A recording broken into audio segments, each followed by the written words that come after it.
Hello everyone. तो कैसे हैं आप सब? आई होप आप सभी बहुत अच्छे होंगे और अपनी पढ़ाई बहुत अच्छे से कर रहे होंगे। तो स्टूडेंट्स, आज की जो हमारी वीडियो है ये रहने वाली है वर्णमाला टॉपिक से रिलेटेड।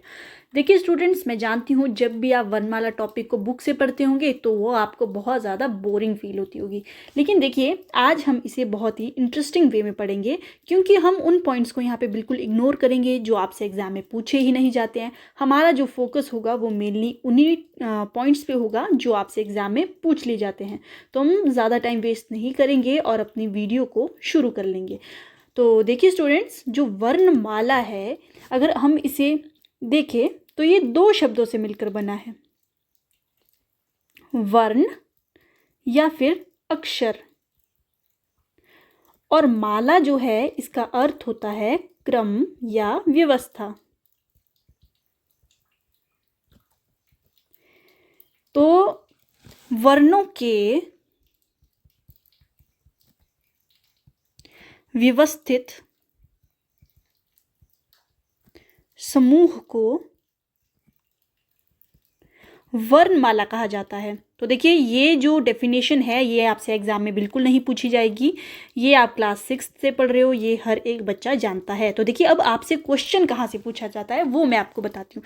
तो देखिए आपको 4 पॉइंट्स यहाँ पे बाय हार्ट लर्न करने हैं। तो सबसे पहला आपसे जो क्वेश्चन है वो पूछ लिया जाता है कि भाषा की लघुतम इकाई कौन सी है। तो देखिए क्या पूछते हैं आपसे, भाषा की लघुतम इकाई।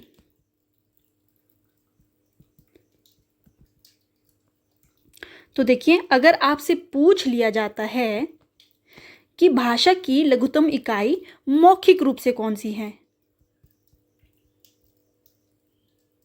अब देखिए मौखिक का मतलब है कि जिसका आप सिर्फ उच्चारण कर सकते हो लेकिन आप उसे लिख नहीं सकते हो। तो ये कैसी है आपकी, ये है आपकी अदृश्य। अब दूसरी तरफ जो है आपकी लिखित इकाई है जिसे आप लिख सकते हो। तो ये कौन सी हो गई आपकी, ये होगी आपकी दृश्य।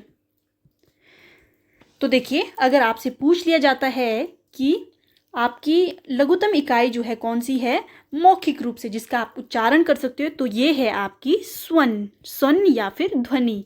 अब आपने इंग्लिश ग्रामर में भी फोन्स के बारे में जो है पढ़ा होगा, फोन यानी कि साउंड, ठीक है। तो ये जो ध्वनि है इसका आप सिर्फ उच्चारण कर सकते हो लेकिन आप इसे जो है वो लिख नहीं सकते हो। अगर हम बात करें भाषा की लघुतम इकाई लिखित रूप से, तो ये है आपकी वर्ण या फिर अक्षर। अब देखिए वर्ण क्या हो गए आपके, अ हो गया, आ हो गया, क हो गया, ख हो गया, जितने भी आपके पास जो है वर्णमाला में वर्ण है वो सारे आपके जो है क्या है, वर्ण है, जिसे आप अक्षर भी कहते हो। तो आप इन्हें लिख सकते हो। तो देखिए क्वेश्चन आपसे घुमा फिरा के पूछा जाएगा। अगर आपसे डायरेक्ट पूछ लिया जाता है कि लघुतम इकाई कौन सी है और आपको जो है वहाँ डिफाइन नहीं किया है कि मौखिक पूछ रहे हैं या लिखित पूछ रहे हैं, तो आपने जो ऑप्शन में से क्या टिक करना है, वर्ण या फिर अक्षर टिक करना है। अगर आपसे वहाँ पे पूछ लिया जाता है कि मौखिक इकाई कौन सी है जो सबसे छोटी है, तो आप जो है स्वन या फिर ध्वनि पर टिक करोगे। तो चलिए अब हम नेक्स्ट पॉइंट देख लेंगे। अब आपसे एक क्वेश्चन पूछ लिया जाता है कि भाषा की सार्थक लघुतम इकाई कौन सी है, सार्थक लघुतम इकाई। अब आपको एक चीज याद रखनी है कि सार्थक का अर्थ होता है जिसका कोई ना कोई अर्थ निकलता है। तो आप सभी जानते हो कि जब हम वर्णों का एक समूह लिख देते हैं या वर्णों का एक समूह बनाते हैं जो कि सार्थक है, वो हमारा कहलाता है शब्द, ठीक है। और एक है हमारे पास पद। तो ये दोनों ही आपकी भाषा की सार्थक लघुतम इकाई है। लेकिन अब देखिए ये जो शब्द है ये क्या है, शब्द है आपका वर्णों का सार्थक समूह। और वहीं पर पद जो है ये क्या है, तो पद जो है ये वो शब्द है जिसे आप एक वाक्य में यूज करते हो। इसे मैं आपको एक एग्जाम्पल से समझाती हूँ। आपके पास शब्द है कमल। अब देखिए कमल जो है ये क्या है, ये स्वतंत्र है। आपको इस जब आप इसे पढ़ रहे हो तो आपको क्या लग रहा है कि ये क्या हो सकता है? तो ये किसी फूल का नाम हो सकता है, इंसान का नाम हो सकता है। क्या इस पे कोई ग्रामेटिकल जो रूल्स होते हैं वो यहाँ पे लग रहे हैं? तो नहीं लग रहे हैं। लेकिन पद, अब देखिए पद क्या है? जब हम इसी शब्द को, जैसे कि आपके पास है कमल, घर जा रहा है, घर जा रहा है, तो देखिए आप यहाँ देखेंगे कि ये कमल जिसे हम पहले फूल समझ रहे थे, अब जब हमने इसे वाक्य में यूज़ कर लिया तो ये आपका कर्ता बन गया। ये एक जो है लड़का है, ठीक है, जिसके बारे में हम बात कर रहे हैं कि ये लड़का शायद घर जा रहा है। तो देखिए पद जो है एक ऐसा शब्द होता है जिसे हम वाक्य में प्रयोग करते हैं। तो पद जो है आपका क्या है? ये है आपका व्याकरणिक योग्यता प्राप्ति इकाई। तो आप समझ गए। अगर आपसे पूछा जाता है कि भाषा की सार्थक लघुत्तम इकाई कौन सी है, तो वो है शब्द। और अगर आपसे पूछ लिया जाता है कि भाषा की सार्थक लघुत्तम इकाई जिसे व्याकरणिक योग्यता प्राप्त है, यानी कि जिसके ऊपर हमारे जो ग्रामेटिकल रूल्स हैं वो यहाँ पे फॉलो हो रहे हैं, तो वो हो जाएगा आपका पद। ठीक है, अब आप समझ गए होंगे शब्द जो होता है वो क्या होता है? आपका स्वतंत्र होता है, इसके ऊपर कोई भी जो रूल्स हैं वो यहाँ पे फॉलो नहीं होते हैं। जबकि आपका जो वही शब्द जब हमने एक वाक्य में प्रयोग कर लिया तो वो आपका जो है व्याकरणिक योग्यता प्राप्त इकाई बन गया है। तो आई होप आपने इस चीज़ को अच्छे से समझा होगा। अब आपसे पूछ लिया जाता है कि भाषा की पूर्ण सार्थक इकाई। तो देखिए भाषा की पूर्ण सार्थक इकाई है आपका वाक्य। अब वाक्य क्या है? वाक्य जो है ये होता है आपका शब्दों या फिर पदों का व्यवस्थित समूह। यानी एक वाक्य में आप बहुत सारे शब्द लिख देते हो या फिर पद लिख देते हो और उनका जो है एक व्यवस्थित समूह होता है, एक व्यवस्थित उनका क्रम होता है। तो आई होप आपने इन चारों पांचों पॉइंट्स को जो है अच्छे से समझा होगा। अगर आपसे पूछ लिया जाता है कि भाषा की लघुत्तम इकाई कौन सी है तो आप डायरेक्ट बोलोगे वर्ण या फिर अक्षर। लेकिन अगर आपसे पूछ लिया जाता है कि उच्चारण की दृष्टि से भाषा की लघुत्तम इकाई कौन सी है तो आ जाएगा आपका आंसर स्वन या फिर जिसे आप कहते हो ध्वनि। अगर आपसे पूछ लिया जाता है कि भाषा की सार्थक लघुत्तम इकाई कौन सी है जिसका कोई ना कोई मतलब अर्थ निकल रहा है, सार्थक अर्थ निकल रहा है, तो वो हो जाएगा आपका शब्द। लेकिन अगर आपसे पूछ लिया जाता है कि भाषा की वह लघुत्तम इकाई जिसके ऊपर ग्रामेटिकल रूल्स लगते हैं, यानी कि व्याकरणिक योग्यता प्राप्त इकाई कौन है, तो वो हो जाएगा आपका पद। और अगर आपसे पूछ लिया जाता है कि भाषा की पूर्ण सार्थक इकाई कौन सी है तो वो हो जाएगा आपका वाक्य। तो देखिए मैंने आपको इन पांचों पॉइंट को जो है वो बहुत अच्छे से और डिटेल वे में यहाँ पे समझाया है। तो चलिए अब हम अपने नेक्स्ट टॉपिक की तरफ बढ़ जाते हैं।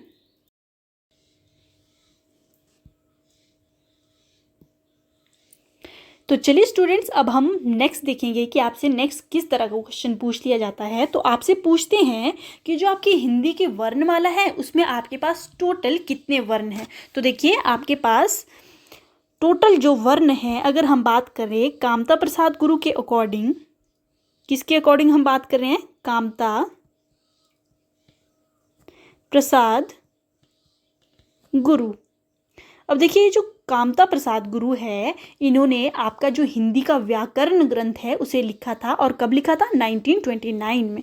तो 1929 में कामता प्रसाद गुरु ने हिंदी व्याकरण ग्रंथ लिखा था और इसीलिए इन्हें हिंदी के पाणिनि भी कहा जाता है। इन्हें क्या कहा जाता है? हिंदी के पाणिनि। ठीक है, अब ये जो पाणिनि है ये कौन थे? तो देखिए पाणिनि जो है इन्होंने संस्कृत व्याकरण लिखा था। संस्कृत व्याकरण जिसका नाम था, इस जो संस्कृत व्याकरण ग्रंथ है इसका क्या नाम था? इसका नाम था पाणिनि की अष्टाध्यायी। अब देखिए अष्टाध्यायी जो है इसका अर्थ होता है जिसके अंदर 8 अध्याय हों। ठीक है, तो जो आपके कामता प्रसाद गुरु हैं उन्होंने 1929 में हिंदी व्याकरण लिखा था जिसमें आपके पास स्वर जो है वो 11 थे, मतलब उन्होंने स्वर की संख्या 11 बताई है, और जो आपके व्यंजन है, व्यंजन की संख्या 33 बताई है। तो हमारे पास जो टोटल वर्ण हो जाएंगे वो कितने हो जाएंगे? 44। और ये किसके अकॉर्डिंग है? ये है कामता प्रसाद गुरु के अकॉर्डिंग, जिन्होंने हिंदी का व्याकरण लिखा था। तो स्टूडेंट्स, रिसेंटली आपसे जो आपका अभी एचपी पुलिस कांस्टेबल का एग्ज़ाम हुआ है उसमें आपसे पूछ लिया गया है कि स्वर की संख्या क्या है। तो देखिए 11 यहाँ पे करेक्ट आंसर है। तो अगर हम देखें अपडेटेड वर्जन, देखिए अब अगर हम बात करें कि आपकी जो अपडेटेड वर्जन है उसके अकॉर्डिंग हमारे पास वर्णों की संख्या कितनी है, तो हमारे पास 53 वर्ण जो है यहाँ पे अपडेटेड हैं। तो अब देखिए ये कौन कौन से हैं, ये आपका जानना बहुत ज़रूरी है। तो सबसे पहले आते हैं हमारे पास स्वर। तो आप सभी जानते हो कि हमारे पास जो है 11 स्वर है, लेकिन जब हम लिखित रूप से देखते हैं तो आपकी जो अयोगवाय, अंग और अह, इनको भी हम स्वर के अंदर इंक्लूड कर देते हैं। तो 11 + 2, यानी ये जो 2 हमने स्वर प्लस अयोगवा, ये हमारे पास कितने हो गए? ये हो गए हमारे पास 13। ठीक है, तो 13 हो गए। उसके बाद अगर हम बात करते हैं व्यंजन की, तो व्यंजन में सबसे पहले आते हैं हमारे पास स्पर्श व्यंजन। अब ये स्पर्श व्यंजन जो है इनकी संख्या कितनी होती है? इनकी संख्या होती है हमारे पास 25। और ये कौन से होते हैं आपके पास? क से लेकर म तक। देखिए अभी मैं आपको ज़्यादा डिटेल में नहीं बता रही हूँ, क्योंकि अभी हम बाद में इसको ज़्यादा अच्छे से समझेंगे कि स्पर्श व्यंजन कौन से होते हैं, ऊष्म संघर्षी व्यंजन कौन से होते हैं, आपके उत्क्षिप्त द्विगुण व्यंजन कौन से होते हैं।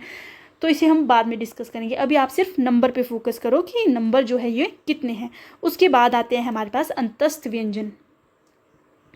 अंतस्थ व्यंजन,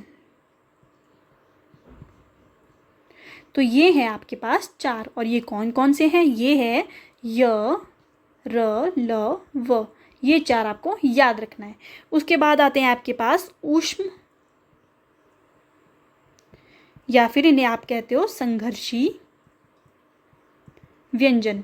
तो ये भी आपके पास 4 होते हैं। ये कौन कौन से होते हैं? स, श, पेट कटा श और ह।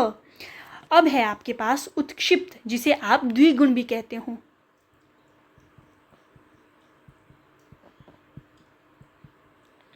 तो ये होते हैं आपके पास 2। ये कौन कौन से? ड और ढ। अब देखिए ये हो गया आपके पास 13, 25, 4, 4, 2। ठीक है, अब हमारे पास एक नई ध्वनि यहाँ पे ऐड हुई है। वो कौन सी है? वो है आपकी ल। ये देखिए इसे इस प्रकार से लिखा जाता है। देखिए तो जब इसको हम प्रोनाउंस करते हैं तो इसकी जो वॉइस है वो कैसी आती है? अब देखिए नॉर्मली आप लिखते हो केला, आपने लिखा केला, लेकिन जब हम इसे लिखेंगे के, ये इसको हम कैसे पढ़ेंगे? केला ला। ठीक है, इसकी जो वॉइस है वो कैसी आती है? ळ की तरह। ठीक है, तो ये एक नई ध्वनि यहाँ पे ऐड हुई है। इनके अलावा आपके पास है संयुक्त व्यंजन। अब ये संयुक्त व्यंजन आपके पास कितने हैं? ये हैं आपके पास 4। कौन कौन से? क्ष, त्र, ज्ञ और आपका श्र। तो ये टोटल आपके पास हो जाएंगे 39।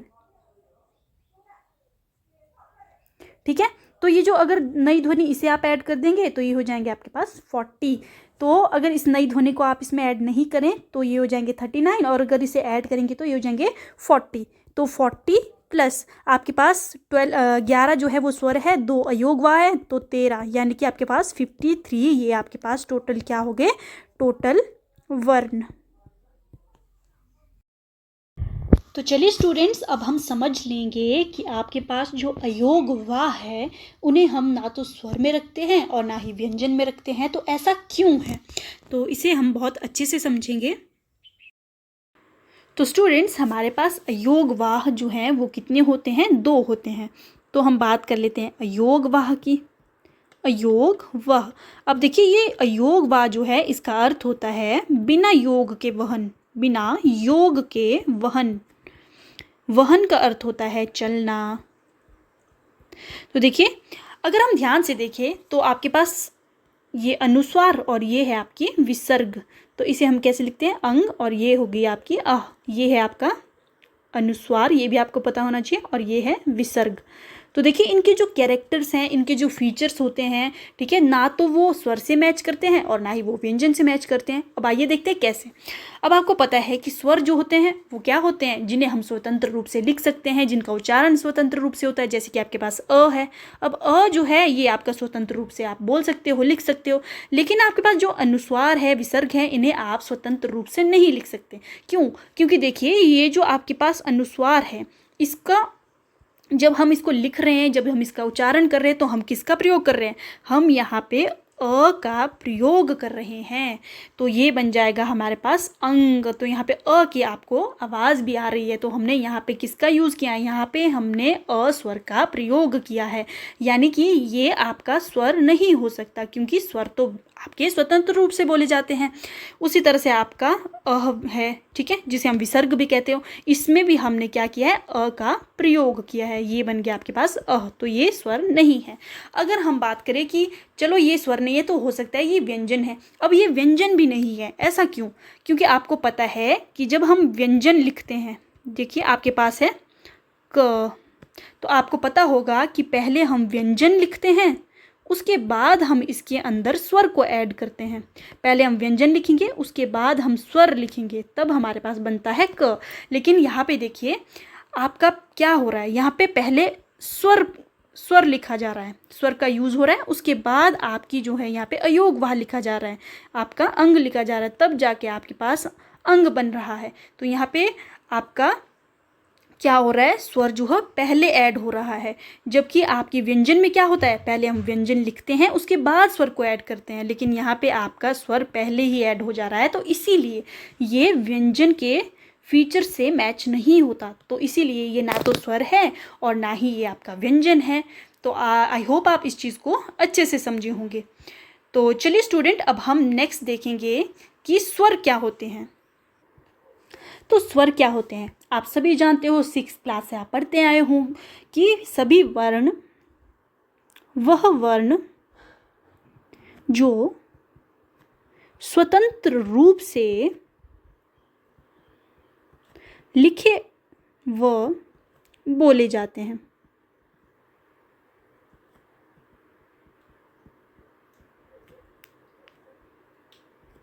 तो ये क्या होते हैं, हमारे स्वर होते हैं, ये आप सभी जानते हो, यहाँ से कोई क्वेश्चन नहीं आएगा। तो देखिए अब क्वेश्चन कहाँ से आता है कि हिंदी में टोटल कितने स्वर है। आप जानते हो कि अगर आपसे पूछ लिया जाए कामता प्रसाद गुरु के अकॉर्डिंग, तो आपके पास होते हैं 11। लेकिन अगर हम देखें कुछ बुक्स जो हैं उसमें हम लिखित रूप से अयोग वाह को भी इंक्लूड कर देते हैं, तो हो जाते हैं आपके पास 13 अयोग वाह के मिलाकर, ठीक है। तो आपके पास 11 अगर ऑप्शन में होगा तो वो भी करेक्ट होगा, और 13 होगा तो वो भी आपका करेक्ट होगा। तो चलिए अब हम देखते हैं कि जो आपकी स्वर है वो कौन कौन से होते हैं। तो देखिए अ, आ, ई, उ, री, ए, ऐ, ओ, औ। और आपके अयोग वाह कौन कौन से, अंग और अह। तो ये हो गया आपके अयोग वाह के 7, 13, और ऐसे आपके हैं 11। तो देखिए अगर हम बात करें कि आपके जो वर्ण हैं उनमें कितनी मात्राएं हैं, तो देखिए अ जो है इसकी मात्रा को आप इंक्लूड नहीं करोगे, ठीक है। तो आपके पास जो टोटल मात्राएं हैं वो होती है 10। वो कौन कौन सी होती हैं, तो अगर आपसे पूछा जाए कितनी मात्राएं होती हैं, 10 होती है। वो कौन कौन सी होती है, आ की मात्रा, ई की मात्रा, बड़ी ई की मात्रा, छोटे ऊ की मात्रा, बड़े ऊ की मात्रा, उसके बाद आपकी री, और आपका ए की मात्रा, ऐ की मात्रा, ओ की मात्रा, और आपके औ की मात्रा। तो आप इनको गिनेंगे कितनी होगी आपके पास, ये होगी आपके पास 10 मात्राएं। तो देखिए जो आपकी हिंदी व्याकरण है, हिंदी वर्णमाला है, तो आपको याद रखना है स्वर की मात्रा होती है 10। अगर आपसे पूछा जाए कि खड़ी कितनी होती है, तो हमारे पास 12 खड़ी होती है। अब ये खड़ी क्या चीज़ है, तो जब हम व्यंजन के साथ सभी मात्राओं को जोड़ देते हैं तो वो आपकी खड़ी कहलाती है। अब आपसे ये भी क्वेश्चन पूछता है कि खड़ी का प्रयोग करना हमें किसने सिखाया था, तो देखिए सावरकर बंधुओं ने खड़ी का प्रयोग करना सिखाया था, खड़ी का प्रयोग करना सिखाया था। देखिए हम आपको बहुत ज़्यादा बेसिक से पढ़ा रहे हैं। अब कुछ बच्चे ऐसे भी होंगे जो ग्रामर फर्स्ट टाइम पढ़ रहे होंगे, ठीक है। तो ऐसा नहीं है कि अगर आपको ग्रामर आता है तो आप जो है इसे बोरिंग समझिए या कुछ भी, लेकिन हमें तो सभी बच्चों के बारे में सोचना है जो भी बेसिक से पढ़ रहे हैं। तो देखिए अब ये खड़ी हम लिख लेते हैं। तो देखिए आपके पास कंग, कह, क, का, की, कु, कु। देखिए री का यूज़ यहाँ पे हम नहीं करेंगे। उसके अलावा हमारे पास आ जाता है के, कई, को और कऊ। तो ये आपके पास कितनी खड़ी हो गई? 1 2 3 4 5 6 7 8 9 10 11 12। तो ये हो गई आपके पास 12 खड़ी। तो आपसे स्वर जो है पूछ लिया जाता है नंबर कितना है, कामता प्रसाद गुरु के अकॉर्डिंग 11 है। अगर आपसे पूछ लिया जाता है अयोग वाह के समय तो आपके हमारे पास हो जाएंगे 13। अब आपके पास है कि आपकी जो स्वर है उसकी मात्राएं कौन कौन सी होती है, तो आपके पास 10 मात्राएं होती है। अगर आपसे पूछ लिया जाए कि हमारे पास खड़ी कितनी है, तो खड़ी जो है हमारे पास 12 है। और इनका यूज़ हमें किसने सिखाया? सावरकर बंधुओं ने इसका यूज़ करना हमें सिखाया है। तो चलिए अब आगे बढ़ते हैं। तो देखिए स्टूडेंट्स, आपको एक चीज़ याद रखनी है कि जो आपके पास आ की मात्रा, बड़ी ई की मात्रा, ओ की मात्रा, औ की मात्रा और अह जो है, ये विसर्ग जो है ये आपके वर्ण के पीछे लगती है। जैसे कि आपके पास है तो इसके साथ हमने विसर्ग इसके पीछे जोड़ी। कभी आपने ऐसा देखा है कि त के आगे विसर्ग लग रही है? तो ऐसा नहीं होता है। और आ की मात्रा जो है आपके जो आपका वर्ण त है इसके पीछे लग रही है। उसी तरह से जो आपकी बड़ी ई की मात्रा है वो भी पीछे लगेगी, आपकी ओ की मात्रा ये भी पीछे लगेगी और औ की मात्रा ये भी पीछे लगेगी। और आगे आपके पास कौन सी मात्रा लगती है? ये लगती है आपके पास छोटी ई की मात्रा। जैसे आपकी निधि है तो न के साथ यहाँ पे आगे छोटी ई की मात्रा जुड़ी हुई है। अब देखिए आपके पास छोटे ऊ, बड़ा ऊ और री, इनकी जो मात्राएं होती है वो वर्ण के नीचे लगती है। जैसे कि आपके कुसुम, तो ये जो आपके पास वर्ण है अब इसके जो है नीचे आपकी मात्रा लग रही है, ठीक है। उसी प्रकार अब आपके पास ऐसी मात्राएं होती हैं जो वर्ण के ऊपर लगती है। जैसे कि आपके पास ए की मात्रा, ऐ की मात्रा, ठीक है। जैसे कि आपका पैर, सैर, आंख, चांद, देवेंद्र आदि। अब देखिए जब किसी शब्द की शुरुआत स्वर से हो तो वो अपने वास्तविक रूप में आ जाता है। जैसे कि आपके पास शब्द है अनिल, तो अब आप देखेंगे कि आपके पास जो स्वर है इससे आपके शब्द की शुरुआत हो रही है। तो ऐसा नहीं है कि ये शब्द जो है वो न के साथ मात्रा में जुड़ गया, नहीं, ये अपने वास्तविक रूप में रहा। लेकिन अगर हम ध्यान से देखें, आपके पास है अ जमा न जमा छोटी ई जमा ल जमा अ। तो अब आप ध्यान से देखेंगे, अगर आपके पास जो आपका स्वर है वो पहले आया है तो ये अपने वास्तविक रूप में रहा। लेकिन अगर आपका स्वर जो है वो बीच में कहीं आ रहा है तो ऐसा नहीं हम लिखते हैं कि अ न ई ल, ऐसा तो हम नहीं लिखते हैं। तो अगर बीच में आ रहा है तो ये आपकी जो स्वर है ये मात्रा में बदल जाता है, तो ये न के साथ मात्रा आपकी लग जाएगी। तो देखिए ये तो आपकी फर्स्ट सेकेंड क्लास की चीज़ें हैं, ये आपको ज़्यादा बताने की ज़रूरत नहीं है, पर फिर भी हम आपको ये चीज़ बता रहे हैं। चलिए अब आगे बढ़ेंगे। तो नेक्स्ट टॉपिक है हमारे पास स्वरों का वर्गीकरण। तो देखिए हमारे पास बहुत सारे ऐसे आधार हैं जिसके अकॉर्डिंग हम अपने स्वरों का वर्गीकरण करते हैं। तो जैसे उत्पत्ति के आधार पर, उच्चारण काल के आधार पर, जीभ के प्रयोग के आधार पर, होठों की स्थिति के आधार पर और मुंह खुलने की स्थिति के आधार पर। तो चलिए अब हम वन बाय वन इनको डिस्कस कर लेते हैं। तो सबसे पहले हमारे पास उत्पत्ति के आधार पर। अब देखिए उत्पत्ति के आधार पर हमारे पास 2 प्रकार के स्वर होते हैं। एक है आपके पास मूल स्वर और दूसरा है संधि स्वर या फिर संध्या, जिसे हम संध्याक्षर भी कहते हैं। तो मूल स्वर यानी कि ऐसे स्वर जिन्हें हमने दूसरे किसी भी स्वर के मिलने से नहीं बनाया है, वो स्वतंत्र है। यानी ऐसे स्वर जो स्वतंत्र है और किसी दूसरे स्वर से मिलकर नहीं बने, ऐसे स्वर जो स्वतंत्र है और दूसरे स्वर से मिलकर नहीं बने। तो इसके जो एग्जाम्पल है वो है आपके पास अ, छोटी ई, छोटा ऊ और आपके पास री। तो ये आपको याद रखना है, ऐ ऊ री, अ ई ऊ री। तो इसे आप जल्दी जल्दी बोलिए अयूरी अयूरी। तो ये आपको इसी प्रकार से लर्न हो जाएगा। अगर हम देखें संधि स्वर, तो ये हमारे पास इसके फर्दर जो है हमारे पास दो टाइप्स होते हैं। तो ये कौन कौन से होते हैं? देखिए, पहला है हमारे पास दीर्घ स्वर। अब ये दीर्घ स्वर क्या है?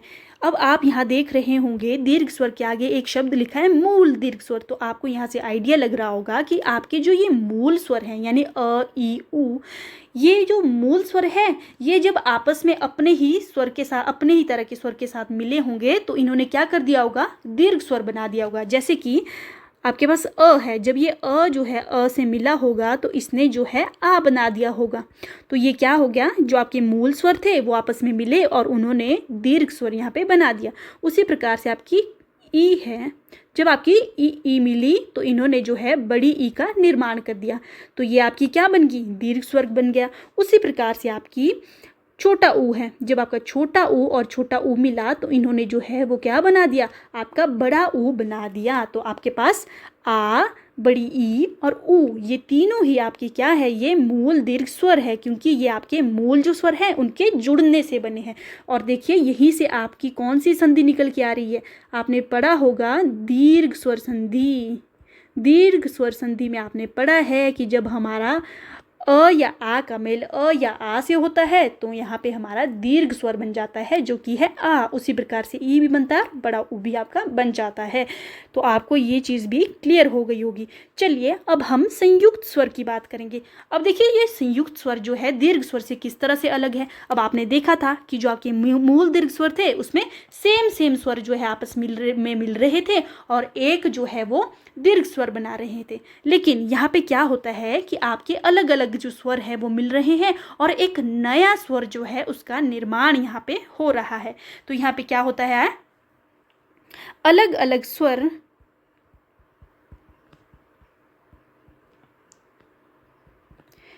इनके मेल से नया स्वर या फिर तीसरा स्वर बन जाता है। चलिए अब इसे हम एग्जाम्पल से समझते हैं। तो आपके पास है, अब पहले इनके एग्जाम्पल हम देख लेते हैं। इनके एग्जाम्पल है हमारे पास ए, ऐ, ओ और आपका औ। तो देखिए अगर आपने संधि बहुत अच्छे से पहले पढ़ी है तो आपको ये टॉपिक जो है वो बहुत आसान लगेगा। देखिए जब आपका अ जो है इसका मेल आपके ई से होता है यानी आपकी छोटी ई से होता है तो आपके ए का निर्माण हो जाता है। और जब आपका अ जो है इसका छोटे ऊ के साथ जो है मेल होता है तो ये आपका ओ बना देता है। तो देखिए आपका ए और ओ ये आपने समझ लिया कि किस प्रकार से बने हैं। तो ए हमेशा जो है कैसे बनता है? अ का मेल जब आपकी ई से होता है और ओ जो है ये बनता है आपका अ का मेल जब आपके छोटे ऊ से होता है। तो ये आपकी कौन सी संधि है? ये है आपकी गुण स्वर संधि। तो देखिए गुण स्वर संधि आप जानते हैं यहीं से आपकी गुण स्वर संधि का निर्माण हुआ होगा। अब देखिए अब हमारे पास बच गया ए, मतलब ऐ बच गया और औ बच गया। तो देखिए जब अ का मेल आपके ए से हुआ है तो आपकी बन जाती है ऐ और जब आपका अ का मेल ओ से होता है तो ये बन जाता है आपका औ। तो देखिए ये हमारे पास बन गए ऐ और औ। तो ये कौन सी संधि है? ये है आपकी वृद्धि स्वर संधि। वृद्धि स्वर संधि। तो आपने जान लिया यहाँ पे कि आपके जो संयुक्त स्वर है कौन कौन से? ए, ऐ, ओ, औ। ये किस प्रकार से बने हैं? ये आपके बने हैं एक तो गुण स्वर संधि से और दूसरे हैं आपके स्वर संधि, ठीक है, वृद्धि स्वर संधि। तो ये हो गए आपके किसके अकॉर्डिंग? ये हो गए आपके उत्पत्ति के आधार पर। तो चलिए यहाँ पे एक फ्लो चार्ट भी बना है, इसे भी हम एक बार देख लेते हैं। तो उत्पत्ति के आधार पर आपके पास कौन से स्वर हैं? मूल स्वर, जिन्हें आप लघु या फिर ह्रस्व स्वर भी कहते हो। तो ये हो गया आपका अयूरी, अयूरी, ठीक है। तो आप इसे इसी प्रकार से याद रखोगे। नेक्स्ट है आपके पास संधि स्वर, ठीक है। ये आपके गुरु स्वर दीर्घ स्वर और गुरु स्वर। तो सबसे पहले हमने क्या देखा था कि मूल दीर्घ स्वर जिसमें आपका सेम स्वर जो है मिल रहे थे, आ, ई और ऊ का निर्माण यहाँ पे हो जा रहा था। नेक्स्ट है आपके पास संयुक्त स्वर जिसमें आपका हमने देखा कि आपका अ और ई जब मिले तो ए बन गया, आपका अ और ऊ मिले तो आपका ओ बन गया। जब आपका अ और ए मिले तो आई बन गया, और अ और ओ मिले तो औ आपका बन गया। तो इस प्रकार से इसका निर्माण हो गया। देखिए मैंने आपको बहुत ही धीरे धीरे ये चीज़ें समझाई है, क्योंकि देखिए अगर आपका ये वाला टॉपिक जो वर्णमाला टॉपिक है ये आपका बिल्कुल क्रिस्टल क्लियर होता है तो आपके मैक्सिमम क्वेश्चन जो हो ईजिली सॉल्व हो जाएंगे। आपको जो है बाद में संधि समझने में कोई डिफिकल्टी नहीं आएगी। ठीक है, तो आप जो है इसे अच्छे से समझिए। ऐसा नहीं समझना कि लेक्चर बहुत लेंथी हो जा रहा है, मैम बहुत धीरे समझा रहे हैं। मैं आपको इसीलिए धीरे धीरे समझा रही हूँ ताकि आपके जो बेसिक है वो क्लियर हो जाए। अब हमारा काम ये नहीं है कि हम आधे घंटे में जो है आपको पूरी वर्णमाला की क्लास जो है वहाँ समझा के निकल जाए। नहीं, ये हमारा काम नहीं है। हमारा काम है आपको क्वालिटी कंटेंट प्रोवाइड करना। तो आप सभी जानते हो कि ऑल नेक्स्ट एग्ज़ाम जो चैनल है वहाँ पे आपको जो है क्वालिटी कंटेंट प्रोवाइड किया जाता है, गाइडेंस प्रोवाइड की जाती है। तो इसीलिए बहुत सारे बच्चे हमसे जुड़ते भी हैं। तो चलिए अब हम नेक्स्ट देख लेंगे। तो नेक्स्ट है आपके पास उच्चारण काल के आधार पर। उच्चारण काल या फिर जिसे आप कालमान भी कहते हो। क्या कहते हो आप? कालमान, यानी कि कितना टाइम जो है एक वर्ण के उच्चारण में लग रहा है। तो देखिए इस प्रकार से हमारे पास 3 प्रकार के स्वर हो जाते हैं। एक है आपके पास हरिस्व, दूसरा है दीर्घ और तीसरा है प्लुत स्वर। अब आपने सिंपल याद रखना है हरिस्व स्वर यानी लघु स्वर, इसे हम क्या कहते हैं? लघु स्वर।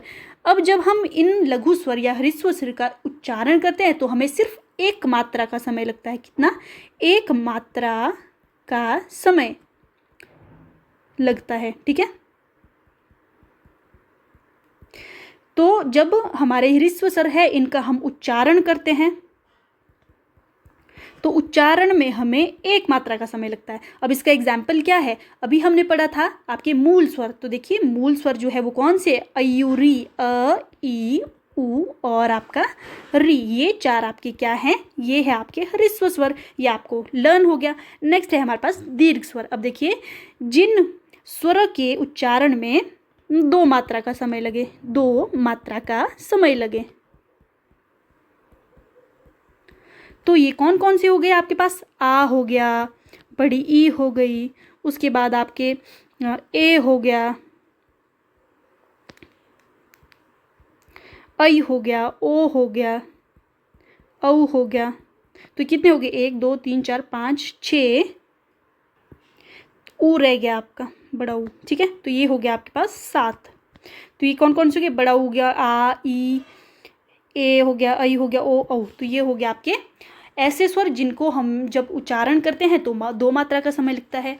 तो ये भी आपको लर्न करा है। नेक्स्ट है आपके पास प्लुत स्वर। अब देखिए कुछ ऐसे स्वर होते हैं जिनका जब हम उच्चारण करते हैं तो 2 मात्रा से भी अधिक समय लगता है। 2 मात्रा से अधिक समय। अब ये इन्हें हम क्या कहते हैं? प्लुत स्वर। अब आपने देखा होगा आपकी मम्मी आपको आवाज़ लगा रही है तो क्या बोल रही है? राम। क्या बोल रही है? राम। तो देखिए आपने क्या किया? जो म है राम, तो आपने क्या किया? इसमें जो आपका रा है उसको आपने खींच दिया। ठीक है, तो आपने क्या कर दिया? जैसे कि आपके पास रा है, ठीक है, तो आपने क्या कर दिया? इसको खींच दिया, राम। ठीक है, उसी प्रकार से ओम। तो जब आप क्या करते हो कि आपका जो आपका एक स्वर है उसे आप बहुत लंबा खींच देते हो तो उसे हम प्लुत स्वर कहते हैं। तो चलिए अब हम नेक्स्ट टाइप की तरफ चलेंगे। तो नेक्स्ट है स्टूडेंट आपके पास जीभ के प्रयोग के आधार पर। अब देखिए ये जो है जीभ के प्रयोग के आधार पर। अब आपकी जो जीभ होती है, ठीक है, जो आपकी टंग है उसके 3 पार्ट्स हैं। एक है आपका अग्र यानी कि आगे वाला हिस्सा, एक है मध्य बीच वाला हिस्सा और एक है आपका पश्च स्वर। ठीक है, पश्च यानी पीछे वाला हिस्सा। तो कुछ आपके पास ऐसे स्वर होंगे जिनके उच्चारण में आपकी आगे वाली जीभ यूज़ हो रही है, कुछ में बीच में यूज़ हो रही है और कुछ जो है वो लास्ट की जीभ जो आपकी यूज़ हो रही है। तो देखिए अब आप इस चीज़ को याद कैसे रखिए। अब आप जो है इतने सारे लर्न करोगे लेकिन आपके दिमाग में पक्का खिचड़ी बन जाएगी। तो आपको एक चीज़ याद रखनी है कि जब भी जीभ के आधार पर आपसे स्वर पूछे तो आपने मध्य स्वर में याद रखना है कि इसमें आपका आ जाएगा अ। तो आपका अ जो है वो मध्य स्वर। बस आपने एक चीज़ याद रखनी है, मध्य स्वर में कौन सा है? आपका अ है। अब आपने एक चीज़ देखनी है कि देखिए जो हमारे ये स्वर हैं, जो भी आपके 3, आपने देखा होगा ना जब हम स्वर लिखते हैं तो 3 की जो शेप बनती है, 3 की शेप किस किस में बनती है आपकी? देखिए बनती है आ में, मतलब अ आपने मतलब छोड़ देना है, क्योंकि अ जो हमारा बीच में आ गया। उसके अलावा एक आ हो गया, छोटा ऊ हो गया, सॉरी छोटा ऊ हो गया, बड़ा ऊ हो गया, ओ हो गया और औ हो गया। तो आपने देखा हमारे पास कौन कौन से हो गए, आ ऊ ओ औ। देखो इन सभी में आपको तीन जैसी शेप दिख रही है। तो ऐसे स्वर जिसमें भी तीन वाली शेप बन रही है सिर्फ अ को छोड़ के, वो सारे आपके जीभ के लास्ट वाले हिस्से से पढ़े जाएंगे। आपने बस इतना याद रखना है। अब देखिए आपसे जो है एग्जाम में डायरेक्ट पूछा जाए कि जीभ के जो पश्च भाग है यानी पिछला हिस्सा है उसे कौन कौन से स्वर, अब आप ये चीज़ पूरा रिमाइंड करने वहाँ मत बैठना। अगर आपको ये छोटी ट्रिक मैंने आपको जो बताई है बस आपने ये माइंड में याद रखनी है कि जो तीन जैसे दिख रहे हैं अ को छोड़ के वो कहाँ से बोले जा रहे हैं, जीभ के पिछले हिस्से से बोले जा रहे हैं, और बीच वाले हिस्से में आपने अ को रख देना है बस। उसके बाद जो आपके बच गए वो सारे अग्र में आ जाएंगे। अब आपके पास कौन कौन से बच गए हैं, तो आपके पास बच गया है, अब देखिए छोटी ई बच गई है, बड़ी ई बच गई है, ए बच गया है, आई बच गया है और री बच गया है। तो हो गया ना सिंपल। क्या क्या हो गया, जो पिछला हिस्सा है उससे तीन जैसे जो दिखने वाले हैं वो हो गया आपका आ, छोटा ऊ, बड़ा ऊ, ओ औ, और अ जो है वो हमने कहाँ रख दिया है, वो हमने बीच में रख दिया है। बाकी जो बच गए आपके छोटी ई, बड़ी ई, ए, आई, री, ये सारे आगे वाले हिस्से में आ गए। तो ये आपका बहुत सिंपल बन गया, इसको ज़्यादा कॉम्प्लेक्स करने की ज़रूरत ही नहीं है।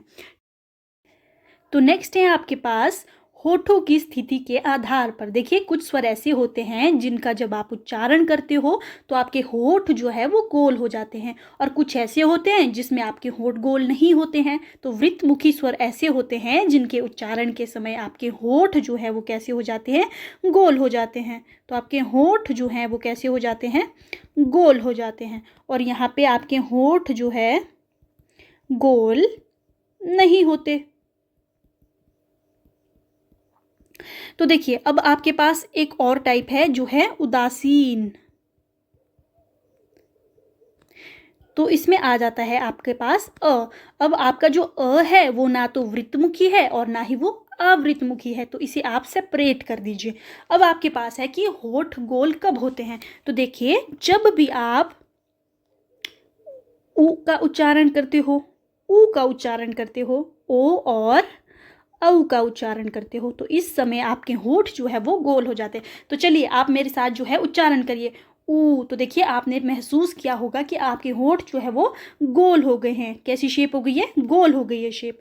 और यहाँ पे आपके जो होठ है वो गोल शेप के नहीं होते हैं, तो इसमें आपके पास जो बच गए हैं वो आ जाएंगे। तो देखिए हमेशा आपको क्या करना है कि जहाँ पे आपके पास दो टाइप्स होंगे, ठीक है, इस प्रकार आपने क्या करोगे कि पहले जो छोटे हैं, जैसे आपकी वृत्तमुखी में कम है, ये चार ही हैं, तो ये आप इजीली लर्न कर लोगे।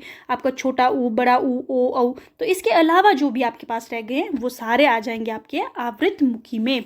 तो इसमें आपके कौन कौन से आ जाएंगे, इसमें आ जाएगा आपका आ, छोटी ई, बड़ी ई, ए, ऐ और री। और अ जो है ये आपका उदासीन है, ये ना तो वृत्तमुखी है और ना ही अवृत्तमुखी है। तो चलिए अब हम नेक्स्ट टाइप की तरफ बढ़ेंगे। नेक्स्ट है आपके पास मुख खुलने की स्थिति के आधार पर। अब देखिए मुंह खुलने की स्थिति के आधार पर, अब जब आप स्वरों का उच्चारण करते हो तो आपका मुंह जो है वो कितना खुल रहा है। अब इस चीज़ के आधार पर हम देखेंगे कि आपके स्वर कितने प्रकार के होते हैं। तो चलिए इसे मैं आपको समझाती हूँ। देखिए आपके पास दो टर्म्स हैं यहाँ पे, एक है आपके पास संवृत और एक है आपके पास विवृत। अगर आपने इन दोनों टर्म को अच्छे से लर्न कर लिया तो आपके लिए कुछ भी नहीं है। तो संवृत जो है इसका अर्थ होता है संकरा। क्या होता है, संकरा, जिसे आप नैरो भी कहते हो कि बंद सा है, मतलब लगभग बंद, बंद सा, ठीक है। अब आपके पास विवृत, विवृत का अर्थ होता है खुला यानी ओपन। अब देखिए मान लीजिए ये आपका मुंह है, ठीक है, ये आपका क्या है, मुंह है, मतलब ये मान लिया कि लिप्स हैं, ये इस टाइम पे जब आप कुछ उच्चारण कर रहे हो तो ये ओपन है, ठीक है, ओपन है ये, तो ये कैसा है, ओपन। अब संवृत जो है इसका अर्थ है कि आपके जो लिप्स है वो लगभग बंद से हैं, ठीक है, और इस समय आपके जो लिप्स हैं वो ओपन है, ऐसा आपने समझ लेना है, ठीक है। अब देखिए जब भी आप डॉक्टर के पास जाते हो तो डॉक्टर क्या कहते हैं, बेटा मुंह खोलो, आ करो, आ, ठीक है। जब आप छोटे थे मम्मी क्या कहती थी, खाना खाओ बेटा, आ करो, आ। तो जब आप आ करते थे तो क्या होता था, आपका मुंह जो है वो खुल जाता था, वाइड हो जाता था, ओपन हो जाता था। तो आपने ये याद रखना है कि विवृत स्वर आपके कौन से हैं, आ। ठीक है, जब आप आ बोलते हो या आप से करवाते हैं तो आपका मुंह कैसा हो जाता है, खुल जाता है। तो आपने ये याद रखना है कि विवृत स्वर वे स्वर होते हैं जिनके उच्चारण में आपका मुंह जो है वो खुल जाता है। कैसा हो जाता है, आपका मुंह खुल जाता है। तो इसमें आपका कौन सा आ जाएगा, इसमें आ जाएगा आपके पास आ। ठीक है, अब अर्ध विवृत, अर्ध का मतलब हो गया आधा और विवृत का मतलब हो गया खुला। यानी कि जब आपने आ किया था तो आपका मुंह बहुत ज़्यादा वाइड हुआ था, लेकिन अब आप लिख रहे हो अर्ध विवृत यानी कि आधा खुला। ठीक है, तो यानी कि जितना मुंह आपका आ में खुला था उससे थोड़ा सा कम खुलेगा, मतलब इतना रख लो आप, इतना खुलेगा आप। ठीक है, अर्ध विवृत यानी आधा खुल रहा है आपका मुंह। ठीक है, तो इसमें अब आपके कौन से आ जाएगा, तो देखिए आपके जो दो मात्रा वाले हैं, यानी कि आपने ध्यान से देखा होगा ए जब आप मात्रा लगाते हो तो कैसी लगाते हो, दो मात्रा लगाते हो। औ की मात्रा में कितनी आपकी लगती है, दो मात्रा लगती है। तो आपने याद रखना है जो भी आपकी दो मात्रा वाले स्वर है वो किस में आ जाएंगे, अर्ध विवृत में आ जाएंगे। तो इसमें आ जाएगा आपका ए और औ। ठीक है, तो आपका जो आधा खुलेगा कब आपका मुंह, जब आप ए और औ का उच्चारण करोगे। तो हो गया आपको लर्न। तो विवृत कौन सा है, जब आपका मुंह पूरी तरह से खुल रहा है। डॉक्टर ने क्या बोला, बच्चे मुंह खोलो, आ करो, तो आपने आ लिख दिया विवृत में कि आपका मुंह पूरी तरह से खुल रहा है। उससे कम आपका कब खुलेगा, जिसे हम अर्ध विवृत करेंगे, मतलब कि आधा मुंह खुल रहा है। ये हो जाएगा आपका ए और औ। अब देखिए, अब हमने क्या करना है कि ये जो ए और औ है इसकी एक एक मात्रा हटा देनी है। तो हमारे पास क्या बच जाएगा, हमारे पास बच जाएगा ए और आपका ओ। ठीक है, तो जिसमें आपकी सिर्फ एक मात्रा लगती है, यानी जब आप ए की मात्रा लगाते हो, जैसे आप क लिख रहे हो तो इसके ऊपर आपने एक एक मात्रा लगा रहे हो। अब आपने ओल की मात्रा लगानी तो एक मात्रा, तो एक एक मात्रा वाले हो जाएंगे आपके अर्ध संवृत। अब संवृत का मतलब क्या है, देखिए संवृत हो गया आपका बिल्कुल आपका लगभग बंद सा, लेकिन उससे थोड़ा सा आपका खुला, मतलब इतना सा हल्का सा। ठीक है, तो अर्ध संवृत का मतलब हो गया आपका, संवृत हो गया लगभग बंद सा ही, मतलब ज़्यादा नहीं खुलेगा आपका मुंह, बिल्कुल बंद सा रहेगा, लेकिन उससे थोड़ा सा ज़्यादा आपका कब खुल रहा है, जब आप एक मात्रा वाले स्वर का उच्चारण कर रहे हो, के और सॉरी ए और ओ। ठीक है, अब आपके पास क्या बच गया, अब आपके पास बच गया है संवृत स्वर। संवृत हो गया जब आपका मुंह जो है लगभग बंद सा रहेगा। और देखिए स्टूडेंट्स, आपने एक चीज़ और याद रखनी कि जो अर्ध आपका विवृत है, यानी कि आपका आधा खुला कब होगा, जब आपके पास दो मात्रा और साथ में अ भी आपने याद रख लेना है। ठीक है, तो ये हो जाएगा ए औ अ, और पूरा खुला होता है आपके आ के टाइम, और ए और ओ के समय आपका अर्ध संवृत होता है। और अब आपके पास बच गया संवृत, यानी बिल्कुल आपका नैरो। तो इसमें आपका कौन कौन सा आ जाएगा, इसमें आ जाएगा आपके पास ई, बड़ी ई, ऊ और री। तो आई होप आपने इस चीज़ को समझा होगा। संवृत जो है इसका क्या अर्थ होता है, आपका लगभग बंद सा, और विवृत यानी कि टोटली ओपन, आपका खुला बिल्कुल। तो आपने इसको बस लर्न कर लेना है कि आपका जो विवृत है यानी कि ओपन, इसमें आ जाता है आपका आ, आधा खुला इसमें आ जाता है आपका ए ओ अ। ठीक है, उसके बाद संवृत, संवृत में आपके जो भी बच जाएंगे। ठीक है, और अर्ध संवृत जो है इसमें ए यानी कि एक मात्रा वाले। तो चलिए अब हम नेक्स्ट टाइप की तरफ बढ़ेंगे। देखिए मैं कोशिश कर रही हूँ कि आप ज़्यादा इजीली इन चीज़ों को समझ पाएँ और याद रख पाएँ, क्योंकि ये चीज़ें हम जो है भूल जाते हैं, क्योंकि इतने सारे टाइप्स हैं। अभी आप व्यंजन के भी प्रकार पढ़ोगे तो आपके दिमाग में टोटली जो है वो खिचड़ी बन जाती है। इसीलिए मैं आपको थोड़ा सा इस तरह से पढ़ा रही हूँ कि आपको चीज़ें याद रहें। चलिए हम नेक्स्ट देखेंगे। नेक्स्ट है आपके पास स्वरों का उच्चारण स्थान। अब देखिए कि ये जो स्वर आपके पास है, ये वर्ण जो आपके पास दिए हुए हैं, इनका उच्चारण स्थान कौन सा है। तो देखिए जो आपके पास अ और आ है, ठीक है, अ और आ, इसे आप कंठ, इनका जो उच्चारण स्थान है वो है कंठ, यानी कंठ से, यानी आपके गले से। आपने ये चीज़ याद रखनी है। इनका उच्चारण कहाँ से होता है? आपके गले से, अ और आ का। देखिए यहाँ पे दो दो के पेयर है तो आपको ज़्यादा टफ नहीं रहेगा लर्न करना।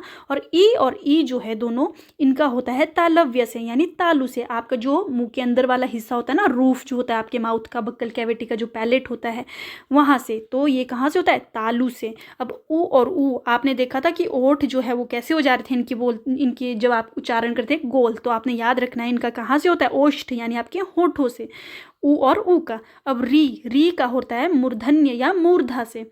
नेक्स्ट है आपके पास ए और ऐ, इनका होता है कंठ तालव्य से। अब आपने एक चीज़ देखी थी कि जब हम अ और ई को मिला रहे थे तो हमारे पास क्या बन रहा था? ए बन रहा था। तो अब ध्यान से देखिए, अ जो है उसका उच्चारण कहाँ से होता है? कंठ से होता है। और ई का कहाँ से होता है? तालव्य से होता है। तो कंठ प्लस तालव्य, ये दोनों इसमें आ जाएंगे, कंठ और तालु से। और आपने देखा था अ का मेल जब आपके ऊ से हो रहा था तो आपके पास ओ बन रहा था। तो आप देखेंगे अ जो है वो कंठ से बोला जाता है और ओ ऊ जो है आपका ओष्ठ से, यानी होठों से बोला जाता है। तो ये दोनों ही इसमें आ जाएंगे, कंठ और आपके होठ। तो देखिए ये ज़्यादा टफ नहीं है, इसमें आपको किसी ट्रिक की ज़रूरत नहीं है, इसको आप एज इट इज़ याद करोगे। और देखिए यहाँ से जो है बहुत ज़्यादा क्वेश्चन पूछे जाते हैं। चलिए अब हम नेक्स्ट टाइप देखेंगे। नेक्स्ट है आपके पास लिंग के आधार पर। अब देखिए किसके आधार पर देख रहे हैं हम? लिंग के आधार पर। लिंग के आधार पर तो देखिए हमारे पास दो लिंग है, एक है आपके पास स्त्रीलिंग और एक है आपके पास पुल्लिंग।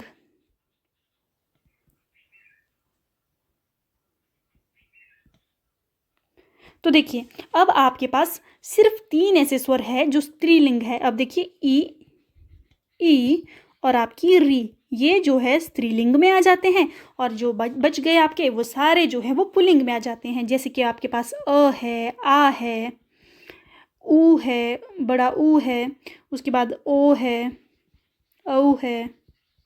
तो ये सारे आपके किसके अंदर आ गए? स्त्रीलिंग में, सॉरी पुल्लिंग में, ए और ऐ। तो ये सारे क्या है? आपके पुल्लिंग है और सिर्फ आपकी ई और री जो है आपकी स्त्रीलिंग है। उसके अलावा एक और आधार बचता है आपका, जो है आपकी जाति के आधार पर। अब देखिए जाति के आधार पर, जाति के आधार पर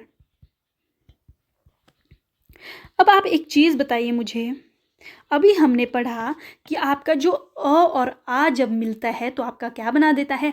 आ बना देता है। आपकी छोटी ई बड़ी ई मिलते हैं तो बड़ी ई बना देते हैं। छोटा ऊ और बड़ा ऊ मिलते हैं तो ऊ बना देते हैं। यानी कि ये जो छोटी ई बड़ी ई आपके अ आ, आपका छोटा ऊ बड़ा ऊ, ये आपस में कुछ ना कुछ कनेक्शन जो है वो रखते हैं। इसीलिए ये कैसे हैं? ये है सजातीय, अपनी जाति जैसे, सजातीय। इनको हम क्या बोलेंगे? सजातीय स्वर बोलेंगे। यानी ये कैसे हैं आपके? ये आपस में कनेक्टेड है। तो कौन कौन? अ आ, छोटी ई बड़ी ई, छोटा ऊ और बड़ा ऊ, ये आपस में क्या है? कनेक्शन रखते हैं। तो ये आपस में कैसे हो गए? ये हो गए सजातीय। अब एक है आपके पास विजातीय, सेकंड जो है इसी में आपका विजातीय। अब देखिए ये जो विजातीय है इसमें हमने ऐसे स्वर लिखने हैं जिनका आपस में कोई भी लेना देना नहीं है। तो देखिए इसके लिए मैं आपको एक ट्रिक बताती हूँ, आपने इसको कैसे लिखना है। तो अब देखिए अब आप क्या करोगे? आप लिखोगे यहाँ पे स्वर अ, आ, छोटी ई, 3 लिख दिए। उसके आगे आपने नेक्स्ट 3 लिखने हैं, बड़ी ई, छोटा ऊ और बड़ा ऊ। अब देखिए ये आपने किस डायरेक्शन में लिखे हैं? आपने कैसे लिखे हैं ये? मतलब पहले नीचे को लिखे आ ई, फिर नेक्स्ट लिख दिया आपने नेक्स्ट लाइन में ई, बड़ी ई, ऊ और ऊ। तो देखिए अब ये जो आपके पास अ और बड़ी ई है, इनका आपस में कोई रिलेशन नहीं है। आ और ऊ जो है, छोटा ऊ, इनका आपस में कोई रिलेशन नहीं है। छोटी ई और बड़े ऊ का आपस में कोई रिलेशन नहीं है। ठीक है, अब देखिए क्वेश्चन में आपको ये घुमा फिरा के देंगे। अब देखिए अगर इन्होंने आपका जो अ है, ठीक है, उसके साथ अगर आपका छोटा ऊ लिख दिया तो आप जानते हो ये आपस में क्या है? ये रिलेशन रखते हैं, क्योंकि ये क्या बनाते हैं? ये आपका बनाते हैं ओ। तो आपको जो है ये इसी सीक्वेंस में लिखना है, ठीक है। जब भी आपको एग्जाम में इससे रिलेटेड आएगा कि इसमें से विजातीय कौन सा है, तो फटाफट आपने क्या करना है, अ लिख दिया, अ आ ई, फिर बड़ी ई लिख देनी है, ऊ लिख देना है और ऊ। अब आपने मैच करना है वहाँ पे। अगर कोई भी आपको ये जो पेयर दिया होगा कि क्या ये जो है सजातीय है, तो आपने इसको तुरंत जो है कट कर देना है, क्योंकि इनका आपस में कोई भी रिलेशन नहीं है। मतलब आपका अ जो है बड़ी से कोई रिलेशन नहीं रखता, आ और छोटा ऊ कोई रिलेशन नहीं रखता, छोटी ई और बड़ा ऊ आपस में कोई रिलेशन नहीं रखता है। तो ये जो है बहुत ज़्यादा इंपॉर्टेंट है, इसको आपने जो है इसी ट्रिक से करना है। तो चलिए अब हम नेक्स्ट टॉपिक देख लेंगे। अब हम देखेंगे आपका व्यंजन। तो स्वर जो है आपका लगभग यहाँ पे कंप्लीट हो गया है। हमने स्वर के बारे में पढ़ा, उसकी संख्या हमने पढ़ी, ठीक है। उसके बाद हमने उसकी मात्राओं के बारे में पढ़ा। उसके अलावा हमने देखा कि हमारे कौन कौन से ऐसे आधार है जिनके अकॉर्डिंग हम आपके स्वर को जो है डिवाइड कर देते हैं। तो इतना ही आपने जो है मतलब लर्न करना है, अच्छे से इसकी प्रैक्टिस करनी है, क्योंकि ये मोर देन सफिशिएंट है। इसी से आपके सारे क्वेश्चन जो है बन जाएंगे। चलिए अब हम व्यंजन की तरफ बढ़ जाएंगे। तो देखिए स्टूडेंट्स, अब हम पढ़ेंगे व्यंजन के बारे में। अब देखिए व्यंजन क्या है, आप 6th क्लास से पढ़ते आए हो। जिन वर्णों के उच्चारण के लिए हमें स्वरों की ज़रूरत पड़ती है, जिन वर्णों के उच्चारण के लिए स्वरों की ज़रूरत पड़ती है, यानी कि इन्हें आप स्वतंत्र रूप से नहीं लिख सकते, ठीक है। आप इन्हें ना तो स्वतंत्र रूप से बोल सकते हो, ना ही लिख सकते हो, क्योंकि इन्हें स्वरों की ज़रूरत पड़ती है। ये ऐसे बच्चे हैं जिन्हें मार्केट जाना है तो सहेली चाहिए, इन्हें अगर स्कूल जाना है तो अगर आज मेरी फ्रेंड जा रही है तभी मैं स्कूल जाऊंगी, अदरवाइज मैं स्कूल नहीं जाऊंगी। तो इसी प्रकार के व्यंजन होते हैं। इन्हें अपने फ्रेंड की ज़रूरत पड़ती है, इन्हें अपने स्वर की ज़रूरत पड़ती है। अब देखिए, आपको मैंने बताया है कि जो कामता प्रसाद गुरु हैं, उनके अकॉर्डिंग हमारे पास व्यंजन की संख्या कितनी होती है, 33। तो चलिए अब हम जो है अपडेटेड वर्जन मैंने आपको पहले बता दिया। अब हम जो है डिस्कस करेंगे कि आपके पास कौन कौन से व्यंजन होते हैं। तो देखिए स्टूडेंट्स, ये हैं आपके पास सभी व्यंजन। तो देखिए वन बाय वन हम इनको देख लेते हैं। तो सबसे पहले है हमारे पास क वर्ग। तो ये हमारा पूरा क वर्ग है। तो इसमें आपके पास कितने वर्ण हैं, 5 है। फिर आता है आपके पास च वर्ग, ट वर्ग, त वर्ग और आपका प वर्ग। तो देखिए ये आपके पास सभी कितने हैं, 5 है, ठीक है। तो ये हो गया आपके पास टोटल 25। तो ये कितने हैं आपके पास, टोटल 25 है, ठीक है। अगर हम देखें कि अगर हम इनको जब बाद में मतलब इनको क्लासीफाई करेंगे, इनके हम प्रकार देखेंगे, तो ये आपके क से लेकर ये जो म तक है, इन्हें हम कहते हैं स्पर्श व्यंजन। अभी हम ध्यान से और डिटेल में पढ़ेंगे कि स्पर्श व्यंजन क्या होते हैं, लेकिन आपको पता होना चाहिए कि जो स्पर्श व्यंजन है उनकी संख्या कितनी होती है, 25। उसके बाद है आपके पास अंतस्थ व्यंजन। अंतस्थ व्यंजन, अभी जो आपके पास अंतस्थ व्यंजन है ये कौन कौन से है, य, र, ल, व। इनकी संख्या हमारे पास होती है 4। नेक्स्ट है आपके पास ऊष्म या फिर संघर्षी व्यंजन। इनकी संख्या हमारे पास कितनी होती है, 4। और ये कौन कौन से होते हैं, श, पेट कटा श, स और आपका ह। नेक्स्ट है आपके पास संयुक्त व्यंजन। देखिए संयुक्त व्यंजन, अब संयुक्त व्यंजन का मतलब है जो 2 वर्णों के मेल से बने हैं। अब देखिए आपको क्वेश्चन पूछा जाता है कि क्ष जो है ये कौन कौन से वर्णों से मिलकर बना है। तो ये बना है आपका अर्ध क और श से। ये चीज़ आपको याद रखनी है कि जो पहले वाला होगा ये आपका आधा होगा। नेक्स्ट है त्र, ये बना है आपका आधा त और र से। श्र, ये बना है श और र से। और ज्ञ, ये आपने ऐसा नहीं सोचना है कि ग और य से मिलके बना है, नहीं, ये बना है आपका ज प्लस इ से, ठीक है। इ, इसको हम कैसे प्रोनाउंस करते हैं, इसे हम प्रोनाउंस करते हैं इ, य, ठीक है। तो आपका ज्ञ जो है वो बना है ज और इ से। श्र आपका बना है श और र से। त्र आपका बना है त और र से। और क्ष जो है ये बना आपका क और श से। तो ये हो जाएंगे आपके पास 4। नेक्स्ट है आपके पास द्विगुण।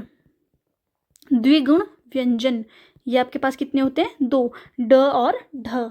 तो ये टोटल हो जाएंगे आपके पास 39। ये कितने हो गए आपके पास? 39 व्यंजन। चलिए अब हम वन बाय वन डिस्कस करेंगे कि हमारे पास कौन कौन से प्रकार के व्यंजन हैं। तो हमारे पास देखिए व्यंजनों के प्रकार में हम यहाँ पे प्रयत्न के आधार पर प्रयत्न के आधार पर अब हम देख रहे हैं। तो देखिए प्रयत्न के आधार पर हमारे पास कितने व्यंजन होते हैं? हमारे पास होते हैं 5 प्रकार के। स्पर्श व्यंजन, अंतस्थ व्यंजन और आपके ऊष्म व्यंजन, संयुक्त व्यंजन और आपके द्विगुण व्यंजन। तो देखिए सबसे पहले है आपके पास स्पर्श व्यंजन। अब स्पर्श से आपको क्या समझ आ रहा है? स्पर्श यानी किसी चीज़ को छूना या टच करना। तो देखिए ऐसे व्यंजन जब आप इनका उच्चारण करोगे तो जो हवा है वो क्या करेगी? देखिए हवा फेफड़ों से, यानी आपके जो लंग्स है, आपके जो हवा है, जब आप इनका उच्चारण करोगे वो हवा फेफड़ों से निकलेगी।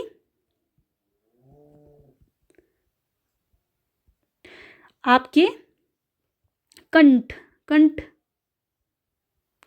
यानी कि आपका गला, मूर्धा, उसके बाद आपका तालव्य,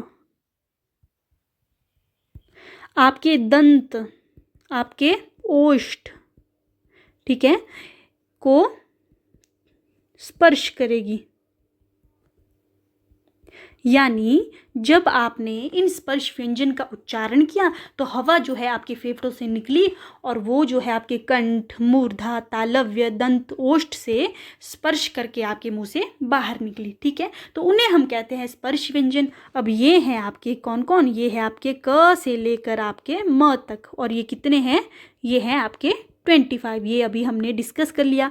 इसमें आपके कौन कौन से आ जाएंगे? इसमें आ जाएंगे आपके देखिए पूरा क वर्ग, च वर्ग, ट वर्ग, त वर्ग और प वर्ग, क से लेकर म तक। और ये कितने हैं? 25। अब नेक्स्ट टाइप हमारे पास है अंतस्थ व्यंजन। तो अंतस्थ व्यंजन में क्या होता है कि जब हम ऐसे आपके जो ये व्यंजन है इनका जब हम उच्चारण करेंगे तो क्या होता है कि जो आपकी जीभ, तालू, दांत और होठ जो है वो आपस में क्या हो जाते हैं? जुड़ जाते हैं। लेकिन मतलब एक होता है ना कि पर्टिकुलरली हवा जो है वो आपकी दांत को टच करिए, मतलब कि ऐसा नहीं होगा। इसमें क्या होगा? जो आपके दांत है, तालू है, इनके बीच बीच में कहीं हवा जो है वो आपकी छुएगी, स्पर्श करेगी। तो ये क्या होते हैं? आपके अंतस्थ व्यंजन। अब इनकी संख्या कितनी होती है? 4 होती है। और कौन कौन सी होती है? आपका य, व, र और ल। देखिए इसे आप कैसे याद रखेंगे? अंतस्थ व्यंजन एक शब्द बन गया ये, यवरल, यवरल, यवरल। इसे आप जल्दी जल्दी बोलिए, यवरल, यवरल, यवरल। यवरल क्या है? आपका अंतस्थ व्यंजन है। तो इसे आप याद रखेंगे। तो अंतस्थ व्यंजन में कौन आ जाते हैं? आपका य, व, र और ल। अब देखिए ये जो य है इसका जो उच्चारण है वो कहाँ से होता है? तालु, तालव्य से होता है। र का उच्चारण होता है आपके वात्सर्य से, यानी दंतमूल जिसे आप मसूड़ा कहते हैं ना, वहाँ से इसका उच्चारण होता है।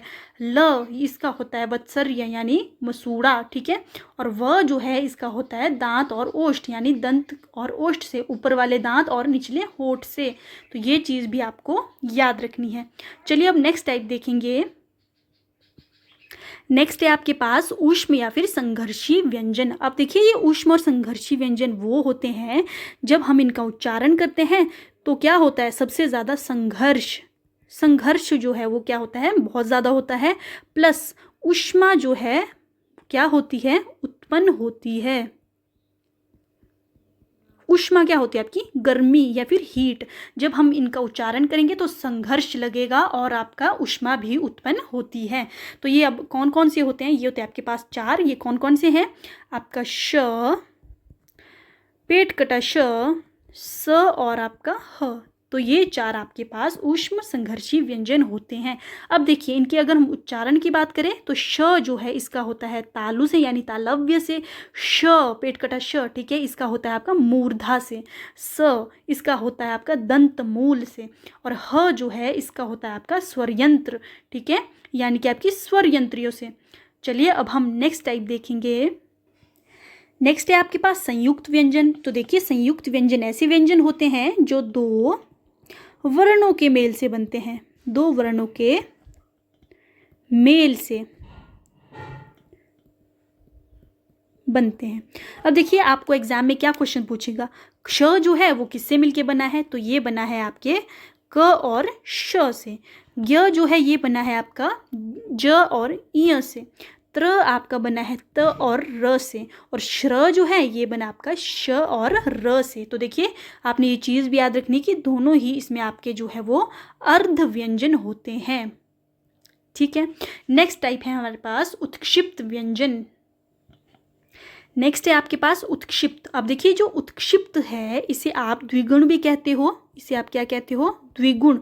तो देखिए एग्जाम में आपको लिखा हो सकता है उत्क्षिप्त, द्विगुण या फिर द्विस्पष्ट।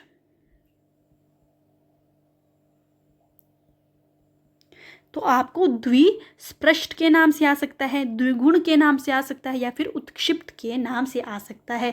अब देखिए जब आप इनका उच्चारण करते हो तो जीभ पहले आपकी ऊपर जाती है, ठीक है, और मूर्धा को ये छूती है और उसके बाद झटके से नीचे आती है, तो इन्हें हम उत्क्षिप्त व्यंजन कहते हैं। तो इसका जो उदाहरण है वो है आपका ड और ढ। तो देखिए इनका जो उच्चारण स्थान क्या है, मूर्धा, क्योंकि जीभ जो है वो क्या करती है, पहले ऊपर मूर्धा को टच करती है और झटके से नीचे आती है। तो ये हो गया आपके द्विगुण। तो चलिए अब हम नेक्स्ट टाइप देखेंगे है वो है उच्चारण के आधार पर। अब देखिए उच्चारण के आधार पर यानी कि कौन से स्थान से जो है इन व्यंजनों का उच्चारण होता है, उस आधार पर हमारे पास कितने प्रकार के व्यंजन होते हैं। तो सबसे पहले है आपके पास स्वरयंत्र मुखी, यानी आपके जो गले की गहराई है, आपके जो स्वरयंत्र यानी कि आपके वोकल कॉर्ड जो हैं वहाँ से कौन सा आपका व्यंजन जो है उसका उच्चारण होता है, तो इससे होता है आपका ह। अब नेक्स्ट है आपके पास अलिजिह्व या फिर जिह्वा मूलीय जिसे आप कहते हो। तो इसमें आप क्या जाते हैं, जो नुक्ता वाले आपके व्यंजन हैं, जैसे कि आपका क, ख, ग, ज और आपका फ। तो ये आपके क्या हैं, जो नुक्ता वाले हैं, इन्हें हम जिह्वा मूलीय भी कहते हैं। अब कोमल तालु जिसे आप कंठ भी कह सकते हो, कंठ तालु या फिर कोमल तालु से जिनका उच्चारण होता है, तो इसमें आपका आ जाएगा क वर्ग। देखिए कोमल तालु में क आ रहा है और कंठ में भी क आ रहा है, तो आपका पूरा क वर्ग क, ख, ग, घ और र। ठीक है, उसके बाद कठोर तालु से आपका कौन सा वर्ग बोला जाता है, इससे बोला जाता है आपका च वर्ग। तो च, छ, ज, झ और आपका ई। ठीक है, तो देखिए ये जो ई, इसको ई करके प्रोनाउंस करते हैं। नेक्स्ट है आपके पास मूर्धन्य। तो जो मूर्धन्य है इससे आपका कौन सा ट वर्ग बोला जाता है, ट, ठ, ड, ढ और आपका ण। ठीक है, उसके अलावा आपका री और श भी से उच्चारित होता है। तो आपको ये चीज़ याद रखनी है। अब देखिए आपने एक चीज़ नोटिस करी होगी कि हमारे पास कौन कौन से वर्ग होते हैं, क वर्ग होता है, च वर्ग होता है, ट वर्ग होता है। ठीक है, तो ये 3 वर्ग तो आपके सीक्वेंस में ही हैं, तो क्यों ना आप इसे सीक्वेंस में ही याद कर लो। जैसे कि क है तो ये हो गया आपका कठोर तालु, च होगा ये हो गया आपका कोमल तालु, ट हो गया ये हो गया आपका मूर्धन्य यानी आपका मूर्धा। तो ये 3 तो आपको जल्दी से याद हो जाएंगे, यानी कि जिसमें आपका क आ रहा है यानी कोमल तालु से आपका क वर्ग बोला जा रहा है, कठोर तालु से आपका च वर्ग बोला जा रहा है और ट वर्ग जो है वो आपके मूर्धा से बोला जा रहा है। अब देखिए दंत। तो दंत जो है इसमें आता है आपका त, तो इसमें आपका आ जाएगा त वर्ग, त, थ, द, ध और आपका न। तो ये हो गया आपका दांत से, जो आपके दांत से उच्चारित होते हैं।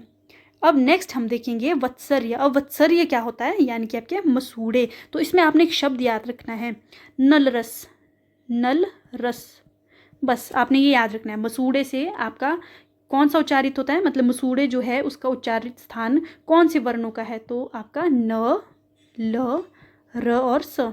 नल रस मतलब रस जो है उसका नल, ठीक है, नल रस, बस। नेक्स्ट है आपके पास दंतोष्ठ यानी दांत और होठों दोनों से। तो इसमें आ जाएगा आपका और फ, इसमें क्या आ जाएगा आपका फ। नेक्स्ट है आपके पास ओष्ठ यानी कि होठों से, तो इसमें आपका प वर्ग आ जाएगा, प, फ, ब, भ और आपका म। तो देखिए ये आपका हो गया कंप्लीट व्यंजन के टाइप्स। ठीक है, तो हमने बहुत सारे आधार देखे। अब देखिए मैंने आपको सिर्फ वही, इसके अलावा भी बहुत सारे ऐसे आधार हैं जिनके बेसिस पे हम व्यंजन को डिवाइड करते हैं, लेकिन मैंने आपको नहीं कराए। क्यों? क्योंकि वो एग्जाम में पूछे ही नहीं जाते। तो देखिए जो उच्चारण स्थान के आधार पर है ये बहुत ज़्यादा इंपॉर्टेंट है, इसको आपने जो है वो लर्न करना है। अब देखिए स्टूडेंट्स, एक और टाइप है जो बहुत बार एग्जाम में पूछा जाता है, वो है आपके पास लुंठित। लुंठित, प्रकंपित, या फिर इसे आप कहते हो कंपनजात। अब देखिए जो लुंठित, प्रकंपित या फिर कंपन जात है, इसका अर्थ है जब आप इसका उच्चारण करते हो तो आपकी जीभ जो है वो थरथराती है या फिर आपकी जीभ में जो है वो कंपन होता है। तो ये बहुत इजी है याद रखना, ये है आपका र।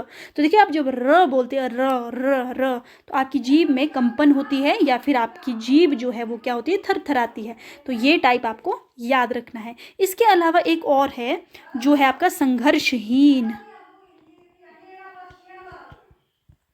ये जो संघर्षहीन है जिसे आप सप्रवाह कहते हो, यानी कि बहुत अच्छे प्रवाह से आप इन वर्णों को बोल देते हो, इन व्यंजन को बोल देते हो, यानी जब आप इनके उच्चारण करते हो तो आपके मुख में जो है संघर्ष बिल्कुल भी नहीं होता है, संघर्ष नहीं होता है। ये कौन से हैं आपके? ये है य और व।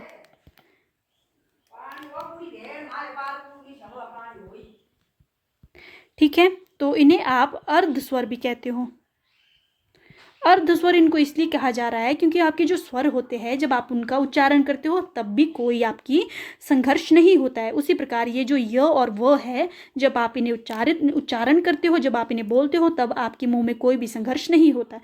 तो इनके अलावा आपने कौन कौन से याद रखने? एक तो लुंठित, यानी कि जब आपका र है, जब आप इसको उच्चारित करते हो तो आपके मुंह में क्या होती है? थरथराहट या फिर कंपन। और उसके अलावा संघर्षहीन जो कि है आपका य और व।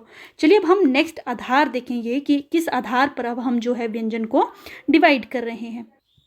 तो नेक्स्ट टाइप है आपके पास घोषत्व के आधार पर। देखिए घोषत्व का जो मीनिंग होता है वो होता है कंपन। क्या होता है? कंपन। तो देखिए जो आपके वोकल कॉर्ड्स होते हैं गले में, ठीक है, आप जानते हो कि जो आपके वोकल कॉर्ड्स हैं जब हवा अंदर जाती है तो उनके अंदर जो है वाइब्रेशन होती है, जो आपकी क्या होती है? स्वर यंत्री। तो आपकी जो स्वर यंत्री होती है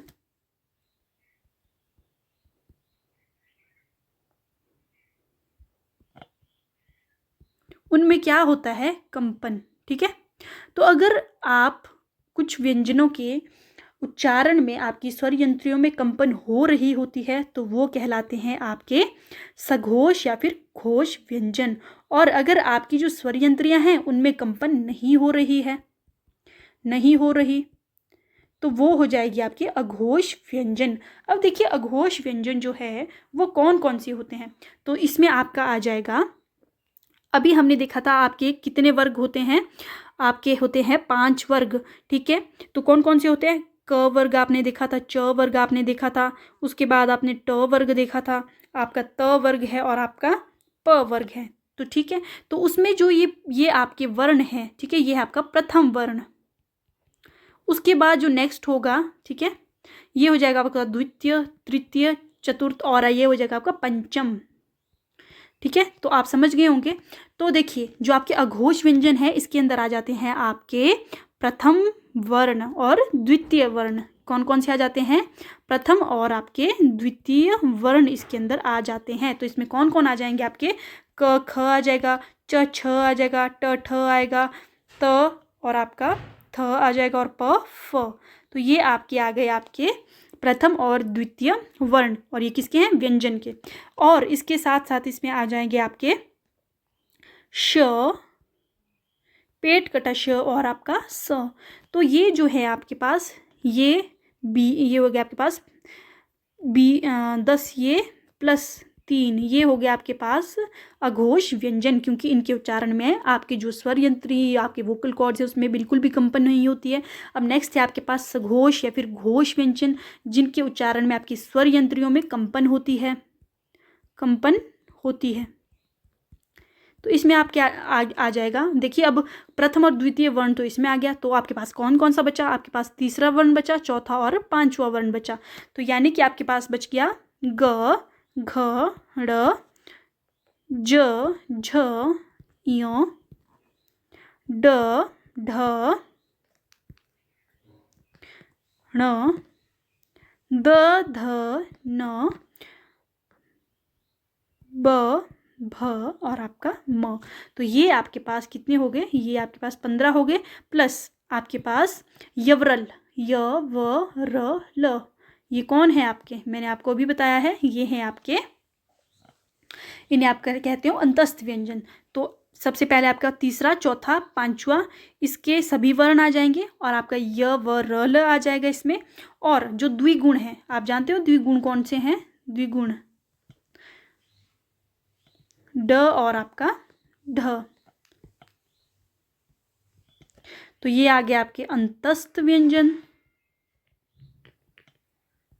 प्लस द्विगुण, और यहाँ पे आपके तीसरा, चौथा और आपका पांचवा वर्ण, ये आपके हो गए आपके घोष और सघोष।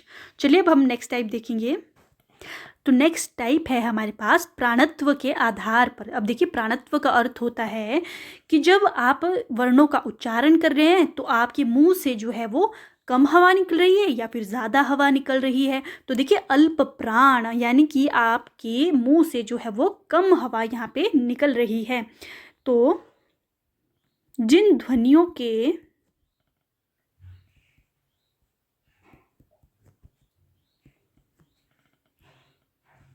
उच्चारण में मुख से कम हवा निकले, ये आपके क्या कहलाते हैं, अल्प प्राण व्यंजन। तो देखिए अब इसमें कौन कौन से आ जाते हैं, इसमें आपके पास आ जाता है पहला, तीसरा और पांचवा वर्ण। तो वर्ग के प्रथम और तृतीय और पंचम वर्ण इसके अंदर आ जाते हैं। तो इसमें कौन कौन आ जाएंगे, इसमें आ जाएगा आपका क, ग, ड़, च, ज, य, ट, ड, ण, त, द, न, प, ब और आपका म। तो ये इसके अंदर जो है आ जाएंगे। ठीक है स्टूडेंट्स, तो चलिए देखिए अब इसके अलावा इसमें कौन कौन आते हैं। इसमें आपके 11 स्वर आ जाते हैं। कौन कौन से, अ, आ, ई, उ, री, ए, ऐ और आपका कौन बच गया, ओ, औ। तो ये कितने हो गए आपके पास, 11 स्वर हो गए। और आपका जो अनुस्वार है, ठीक है, अनुस्वार भी इसके अंदर आ जाता है। तो उसके अलावा इसमें आपके य, व, र और ल भी आ जाएगा। तो इसमें कौन आ जाएगा, य, व, र और ल, यानी कि आपके अंतस्थ व्यंजन। तो आपको ये चीज़ याद रखनी है कि जब आप जो आपके व्यंजन हैं उसके वर्ग का प्रथम, तृतीय और पंचम जो वर्ण है उनका उच्चारण करते हो तो मुंह से कम हवा निकलती है। अंतस्थ व्यंजन जो आपके पास है यवरल, उसका आप उच्चारण करते हो तो कम हवा मुंह से निकलती है। और 11 स्वर है और आपका एक अनुस्वार, उसका आप उच्चारण करते हो तो कम आपके मुंह से हवा निकलती है। तो ये आपको याद रखनी है चीज़। अब नेक्स्ट है आपके पास महाप्राण व्यंजन। अब देखिए महाप्राण, अल्प प्राण का मतलब था कम हवा मुंह से निकल रही है, महाप्राण का अर्थ होगा मुख से अधिक हवा निकलेगी, मुख से अधिक हवा निकलेगी। ठीक है, तो इसमें अब आपके पास कौन कौन सा आ गया, देखिए अब आपके पास कौन कौन सी बच गई है। तो व्यंजन के जो आपके वर्ग हैं उनमें से आपके पास दूसरा, आपके पास जो है दूसरे वर्ण आपके पास बच गए और चौथे आपके पास वर्ण बच गए हैं। तो इसमें कौन कौन आ जाएगा आपका? ख, घ, छ, झ, ठ, ढ, थ, ध और आपका फ और भ। तो ये आपके पास इसमें आ जाएंगे। इसके अलावा अब आपके पास विसर्ग बच गई है, तो ये इसमें आ जाएगी। और आपके जो संघर्षी व्यंजन है यानी कि आपका श, पेट कटा श, स और ह। देखिए मैं जानती हूँ ये थोड़े से जो है वो कंफ्यूजिंग है, लेकिन इसे आपको जो है एज इट इज़ लर्न कर लेना है, ये ज़्यादा टफ नहीं है। देखिए अल्प प्राण को आप कैसे याद रखोगे? 1, 3, 5 यानी आपके जो ऑड नंबर है वो वाले इसके अंदर आ जाएंगे। उसके अलावा जो आपके 11 स्वर है वो सभी इसमें आ जाएंगे, प्लस इसमें आपका अनुस्वार भी आएगा। ठीक है, उसके अलावा आपके पास इसमें अंतस्थ व्यंजन आ जाएंगे। अब आपके पास क्या बचा? दूसरा और चौथा बचा, वो महाप्राण में आ जाएंगे। और अब देखिए हमने जो स्वर लिख लिए हैं सारे, तो अब हमारे पास सिर्फ विसर्ग बची है, वो इसमें आप डाल दीजिए। और आपके पास क्या बच गया है? यहाँ आपके पास बच गए हैं ऊष्म, या फिर जिन्हें आप संघर्षी व्यंजन कहते हो। तो ये हो गए आपके टाइप्स। तो आई होप आपने इन्हें अच्छे से नोट किया होगा।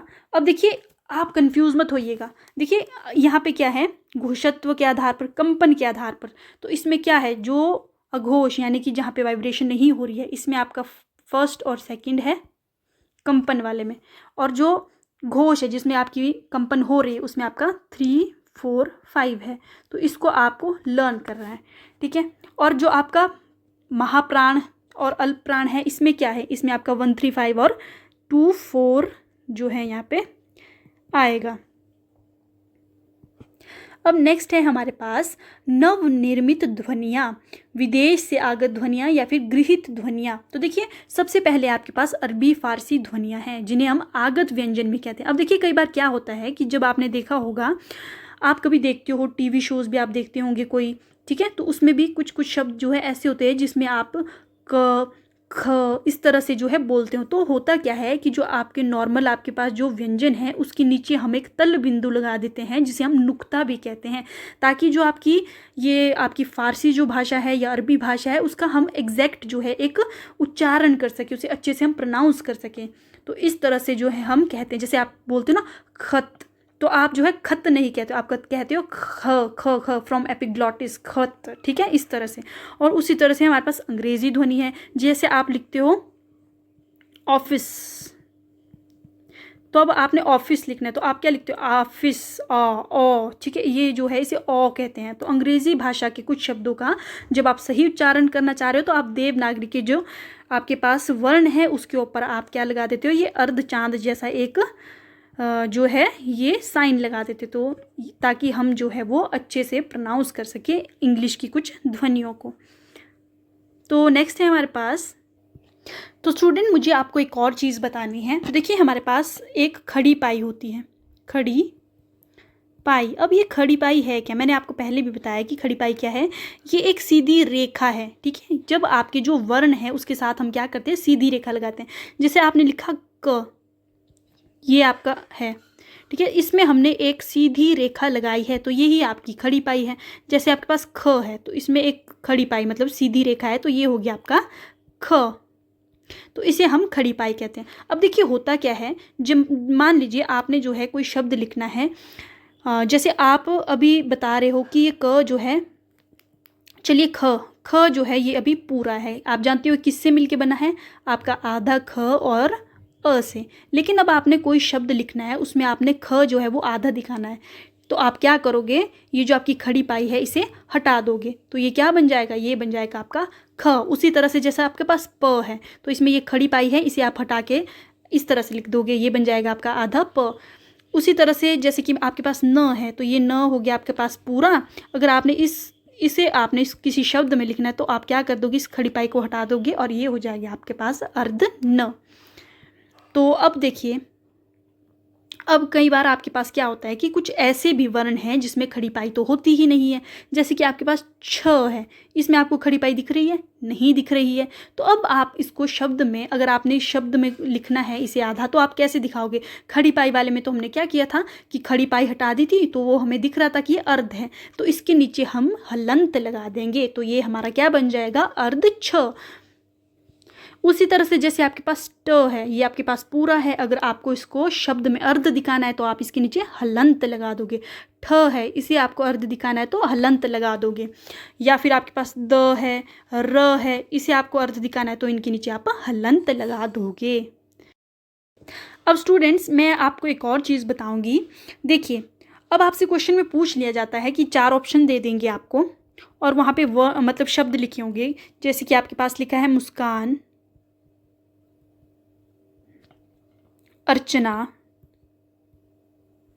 उसके अलावा रानी, ठीक है, और सोनू।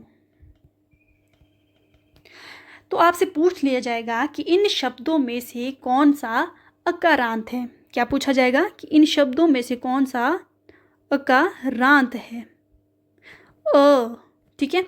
तो देखिए, ऐसे शब्द जिनका जो अंतिम वर्ण आपका क्या है? अ है, जो शब्द आपके अ से खत्म हो रहे हैं तो वो कहलाएंगे आपके अकारांत। जो शब्द आपके आ से खत्म हो रहे हैं वो हो जाएंगे आपके आकारांत। क्या हो जाएंगे? आकारांत। जो शब्द आपके छोटे ई से खत्म हो रहे हैं वो हो जाएंगे इकारांत, और जो बड़ी ई से खत्म हो रहे हो जाएंगे इकारांत। उसी तरह से जो छोटे ऊ से खत्म हो जाएंगे वो होंगे उकारांत, और जो बड़े ऊ से खत्म हो रहे हैं वो हो जाएंगे उकारांत।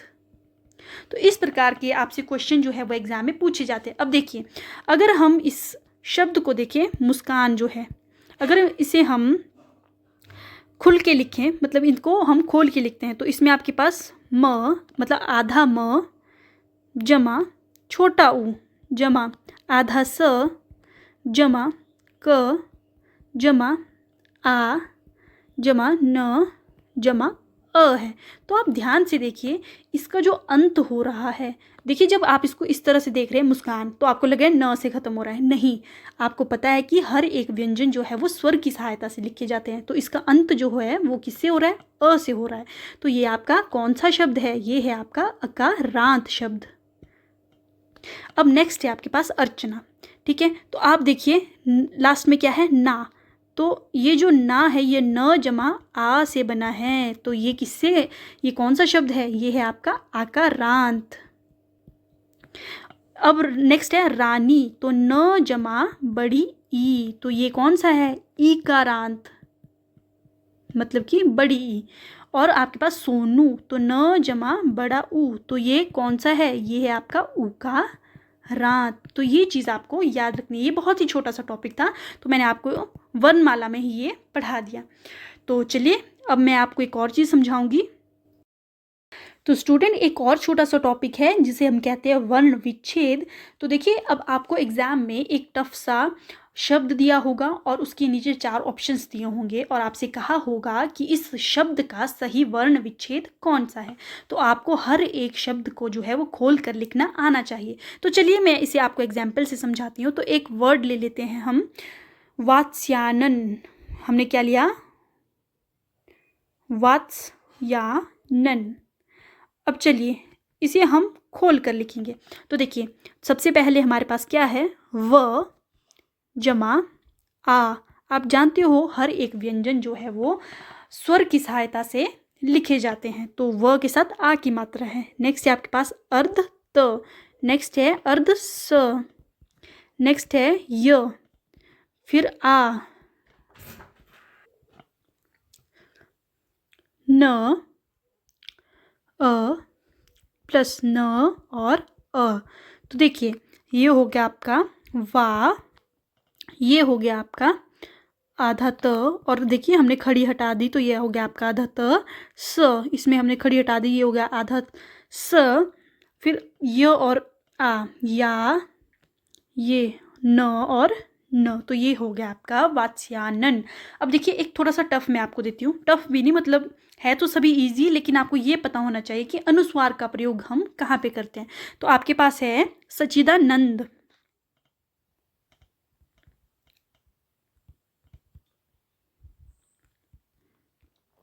अब देखिए, अब आपने लिख दिया स जमा अ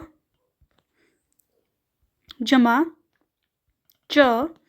अब देखिए यहाँ पे आपके पास एक पहले आधा च है, उसके बाद पूरा च है, तो फिर से आधा च, छोटी ई की मात्रा, द जमा आ प्लस। अब देखिए यहाँ पे कंफ्यूजन होता है कि ये जो अनुस्वार है इसको हम इस न से पहले लगाएं या फिर न के बाद में लगाएं। तो आप यहाँ पे क्या करोगे, पहले न और अ लिखोगे, जिसके ऊपर मतलब जिस वर्ण के ऊपर आपका अनुस्वार है उसे आप पहले लिखोगे, उसके बाद आप अनुस्वार जोड़ोगे, उसके बाद द और अ। ठीक है, तो आई होप ये कन्फ्यूजन दूर हो गया होगा कि ये जो अनुस्वार है इसे, ये जो न है इससे पहले यहाँ पे ऐड किया जाए या फिर बाद में ऐड किया जाए, तो इसे आप हमेशा बाद में ऐड करोगे।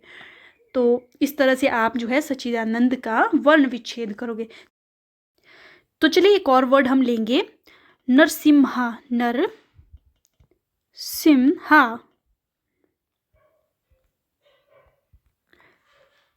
तो चलिए स्टूडेंट्स, जब आप ये देख रहे हो नरसिम्हा नरसिम्हा, तो आपको ये देखने पे लग रहा है कि शायद इसमें आपका जो ह है, ह जो है वो पूरा होगा, और जो म है शायद वो इसमें अर्ध है। तो आपको देखने से तो यही लग रहा है ना कि शब्द में शायद ह के साथ आ की मात्रा है और म जो शायद अर्ध है। सारे बच्चे जो है मात यहीं पे खाते हैं, क्योंकि इसी तरह के कन्फ्यूजन वर्ड्स जो है आपको दिए होते हैं। तो देखिए इसको हम खोल के कैसे लिखेंगे, अब ध्यान से देखिए। न प्लस र, सॉरी, न प्लस अ जमा र प्लस अ, स जमा छोटी ई प्लस। अब देखिए आपका जो ह है यहाँ पे, ये कैसा है, ये है आपका अर्ध। तो पहले क्या आएगा, आपका अर्ध आएगा, उसके बाद आएगा आपका म जमा आ। क्या आपको समझ आया कि यहाँ पे जो ह है ये अर्ध है और म जो है ये पूरा है। ठीक है, तो लेकिन इसे हम लिखते कैसे हैं, ये जो आपका म है इसे हम इस प्रकार से लिखते हैं। ठीक है, क्या आप इस चीज़ को समझे कि आप क्या करोगे, इसमें नरसिम्हा जो शब्द है इसमें आपका ह जो है अर्ध है और आपका म जो है वो पूरा है। बच्चे जो है बस यहीं पे गड़बड़ कर देते हैं एग्जाम में। तो चलिए, ये जो वर्ण विच्छेद जो छोटा सा टॉपिक था ये मैंने आपको समझा दिया। अब मैं आपको एक और चीज़ सिखाऊंगी जो एग्ज़ाम में पूछी जाती है। तो स्टूडेंट्स, आपसे एक बहुत इंपॉर्टेंट क्वेश्चन पूछ लिया जाता है कि शब्दकोश में वर्णों का स्थान क्या है। अब देखिए आपको बहुत ज़्यादा कंफ्यूज किया जाता है। होता क्या है कि आपसे पूछ लिया जाएगा कि आपका जो क्ष है इसका शब्दकोश में स्थान कहाँ पे है। ठीक है, तो आप बहुत ज़्यादा कंफ्यूज हो जाओगे। अब आपको एक चीज़ समझनी है कि ये जो क्ष है ये एक संयुक्त व्यंजन है। ये क्या है, संयुक्त व्यंजन, और ये आपका क और श के मेल से बना है। क और श के मेल से बना है। तो क्या करते हैं कि जो आपकी डिक्शनरी होती है उसमें क्या होता है कि जो वर्णमाला का जो क्रम है उसी क्रम में आपके जो ये वर्ड्स होते हैं, ये जो आपके वर्ण होते हैं, इनको रखा जाता है। तो अब होता क्या है कि पहले आपके क से जितने भी शब्द हैं वो लिखे जाएंगे, क्योंकि क क्ष जो है वो आपके क और श के मेल से बना है। तो क के बाद आपका क्ष का स्थान आता है। किसका स्थान आता है, क्ष का। उसके बाद आपका ख का स्थान आएगा, यानी कि जो आपका क्ष है क्योंकि वो क और श के मेल से बना है तो उसे क और ख के बीच में रखा जाएगा। ठीक है, क्या ये आपकी कंफ्यूजन दूर हुई कि क्ष का स्थान कहाँ पे है। उसी प्रकार से अब देखिए, अब आपके पास और है, जैसे कि ज्ञ है। अब आपसे पूछा जाएगा कि शब्दकोश में ज्ञ का स्थान कहाँ पे है। तो आप जानते हो कि ये ज और य के मेल से बनता है। तो ज्ञ जो है उसका स्थान कहाँ होगा, पहले ज होगा उसके बाद आपका ज्ञ होगा। तो ज्ञ जो है उसे कहाँ रखते हैं, ज के बाद, समझिए आप। और क्ष जो है उसे क के बाद रखा जाएगा, यानी ख से पहले रखा जाएगा। उसी प्रकार से अगर आपको त्र का पूछ लिया जाए कि त्र का स्थान कहाँ है, तो त्र का स्थान होता है किसके बाद, त और र से ही मिलके बनता है, किससे मिल, त और र से। तो इसको त्र को कहाँ रखा जाएगा, त्र को त के बाद डिक्शनरी में रखा जाएगा। अब आपका क्या बच गया, श्र बच गया आपका। तो आपको पता है श्र किसके मेल से बना है, ये बना है आपका श और र से। तो श्र जो है वो किसके बाद आएगा, श के बाद।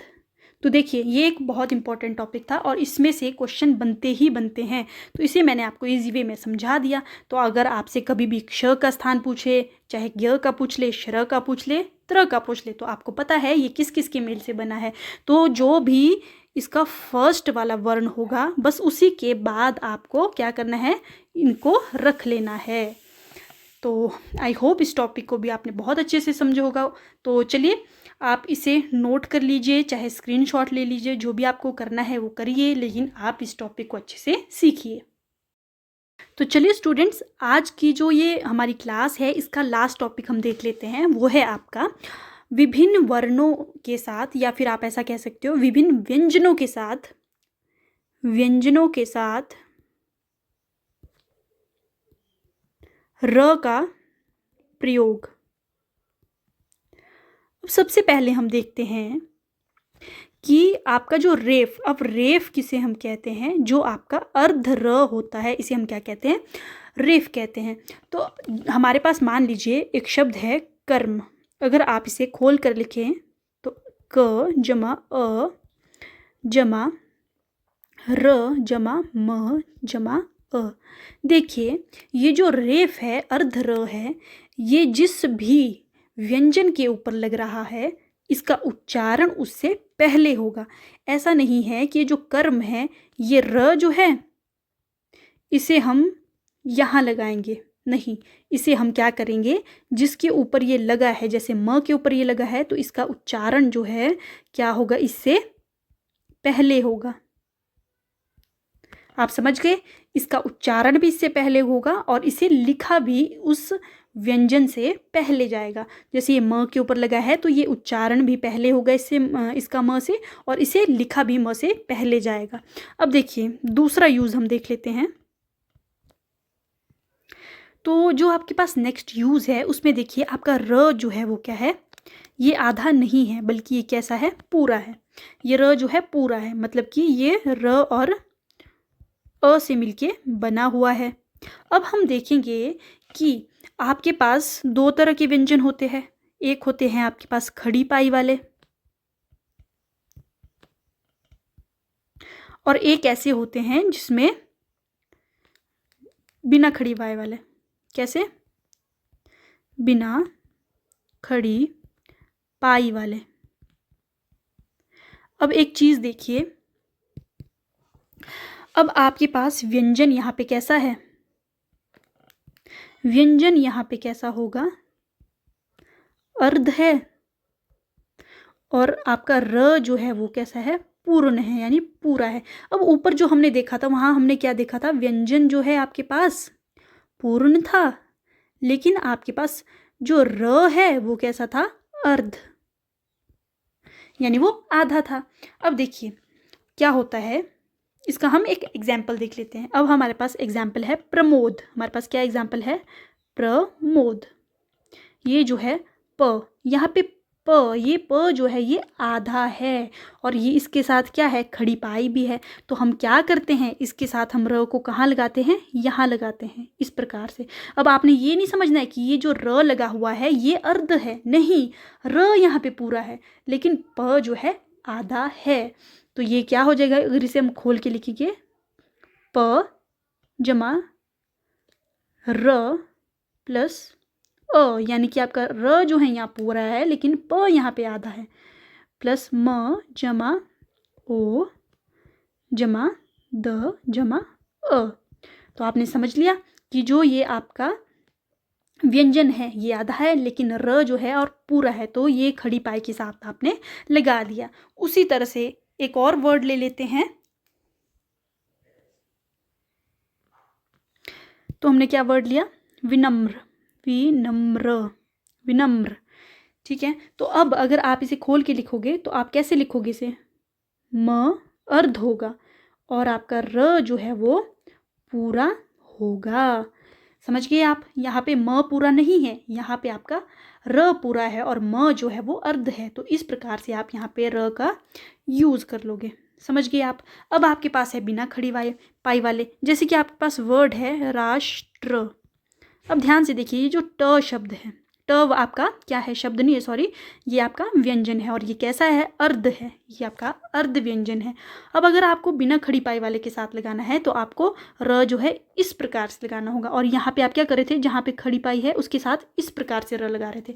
तो मैं आपको ये समझाने की कोशिश कर रही हूँ कि र जो है आप किस प्रकार से यूज़ करोगे व्यंजन के साथ। तो जैसे कि आपके पास राष्ट्र होगा, तो देखिए र जमा आ जमा आधा श जमा आधा ट जमा र जमा अ। समझ गए आप? तो इसका जो वर्ण विच्छेद होगा वो इस प्रकार से होगा। तो आई होप आपको आज की जो वीडियो है, आज की जो क्लास है, ये पसंद आई होगी। मैंने इसमें आपको छोटे छोटे टॉपिक्स और ऐड किए थे जो आपको एग्ज़ाम में पूछ लिए जाते हैं। देखिए, आपको ये चीज़ें बहुत छोटी लग रही होगी, लेकिन कुछ बच्चे मैं जानती हूँ कि उन्हें ये चीज़ें आज पता चली होगी कि आपका जो प्रमोद है इसमें प अर्ध है और र पूरा है। उसी प्रकार से जैसा राष्ट्र है इसमें ट आधा है और र पूरा है। तो मैं जानती हूँ कुछ बच्चे ऐसे ज़रूर होंगे जिन्हें ये वीडियो बहुत अच्छी लगी होगी, बहुत अच्छी इन्फॉर्मेशन उन्हें लगी होगी। देखिए, क्योंकि ऐसी छोटी छोटी चीज़ें कोई भी आपको नहीं करवाता है, आपको इतने बेसिक से कोई भी लेके नहीं चलेगा। क्योंकि आजकल जो है क्या ट्रेंड आ गया है? वन शॉट का ट्रेंड आ गया है कि हम क्या करेंगे, जल्दी से कम समय में फटाफट जो है वो टॉपिक को निपटा लेंगे। तो हमारा काम जो है वो निपटाने वाला नहीं है। तो आई होप आपको ये वीडियो बहुत पसंद आई होगी। तो अपना प्यार जो है हमें दिखाएं, वीडियो को लाइक करें, शेयर करें और चैनल को करें सब्सक्राइब। और अब हम आपसे मिलेंगे न्यू वीडियो में न्यू टॉपिक के साथ।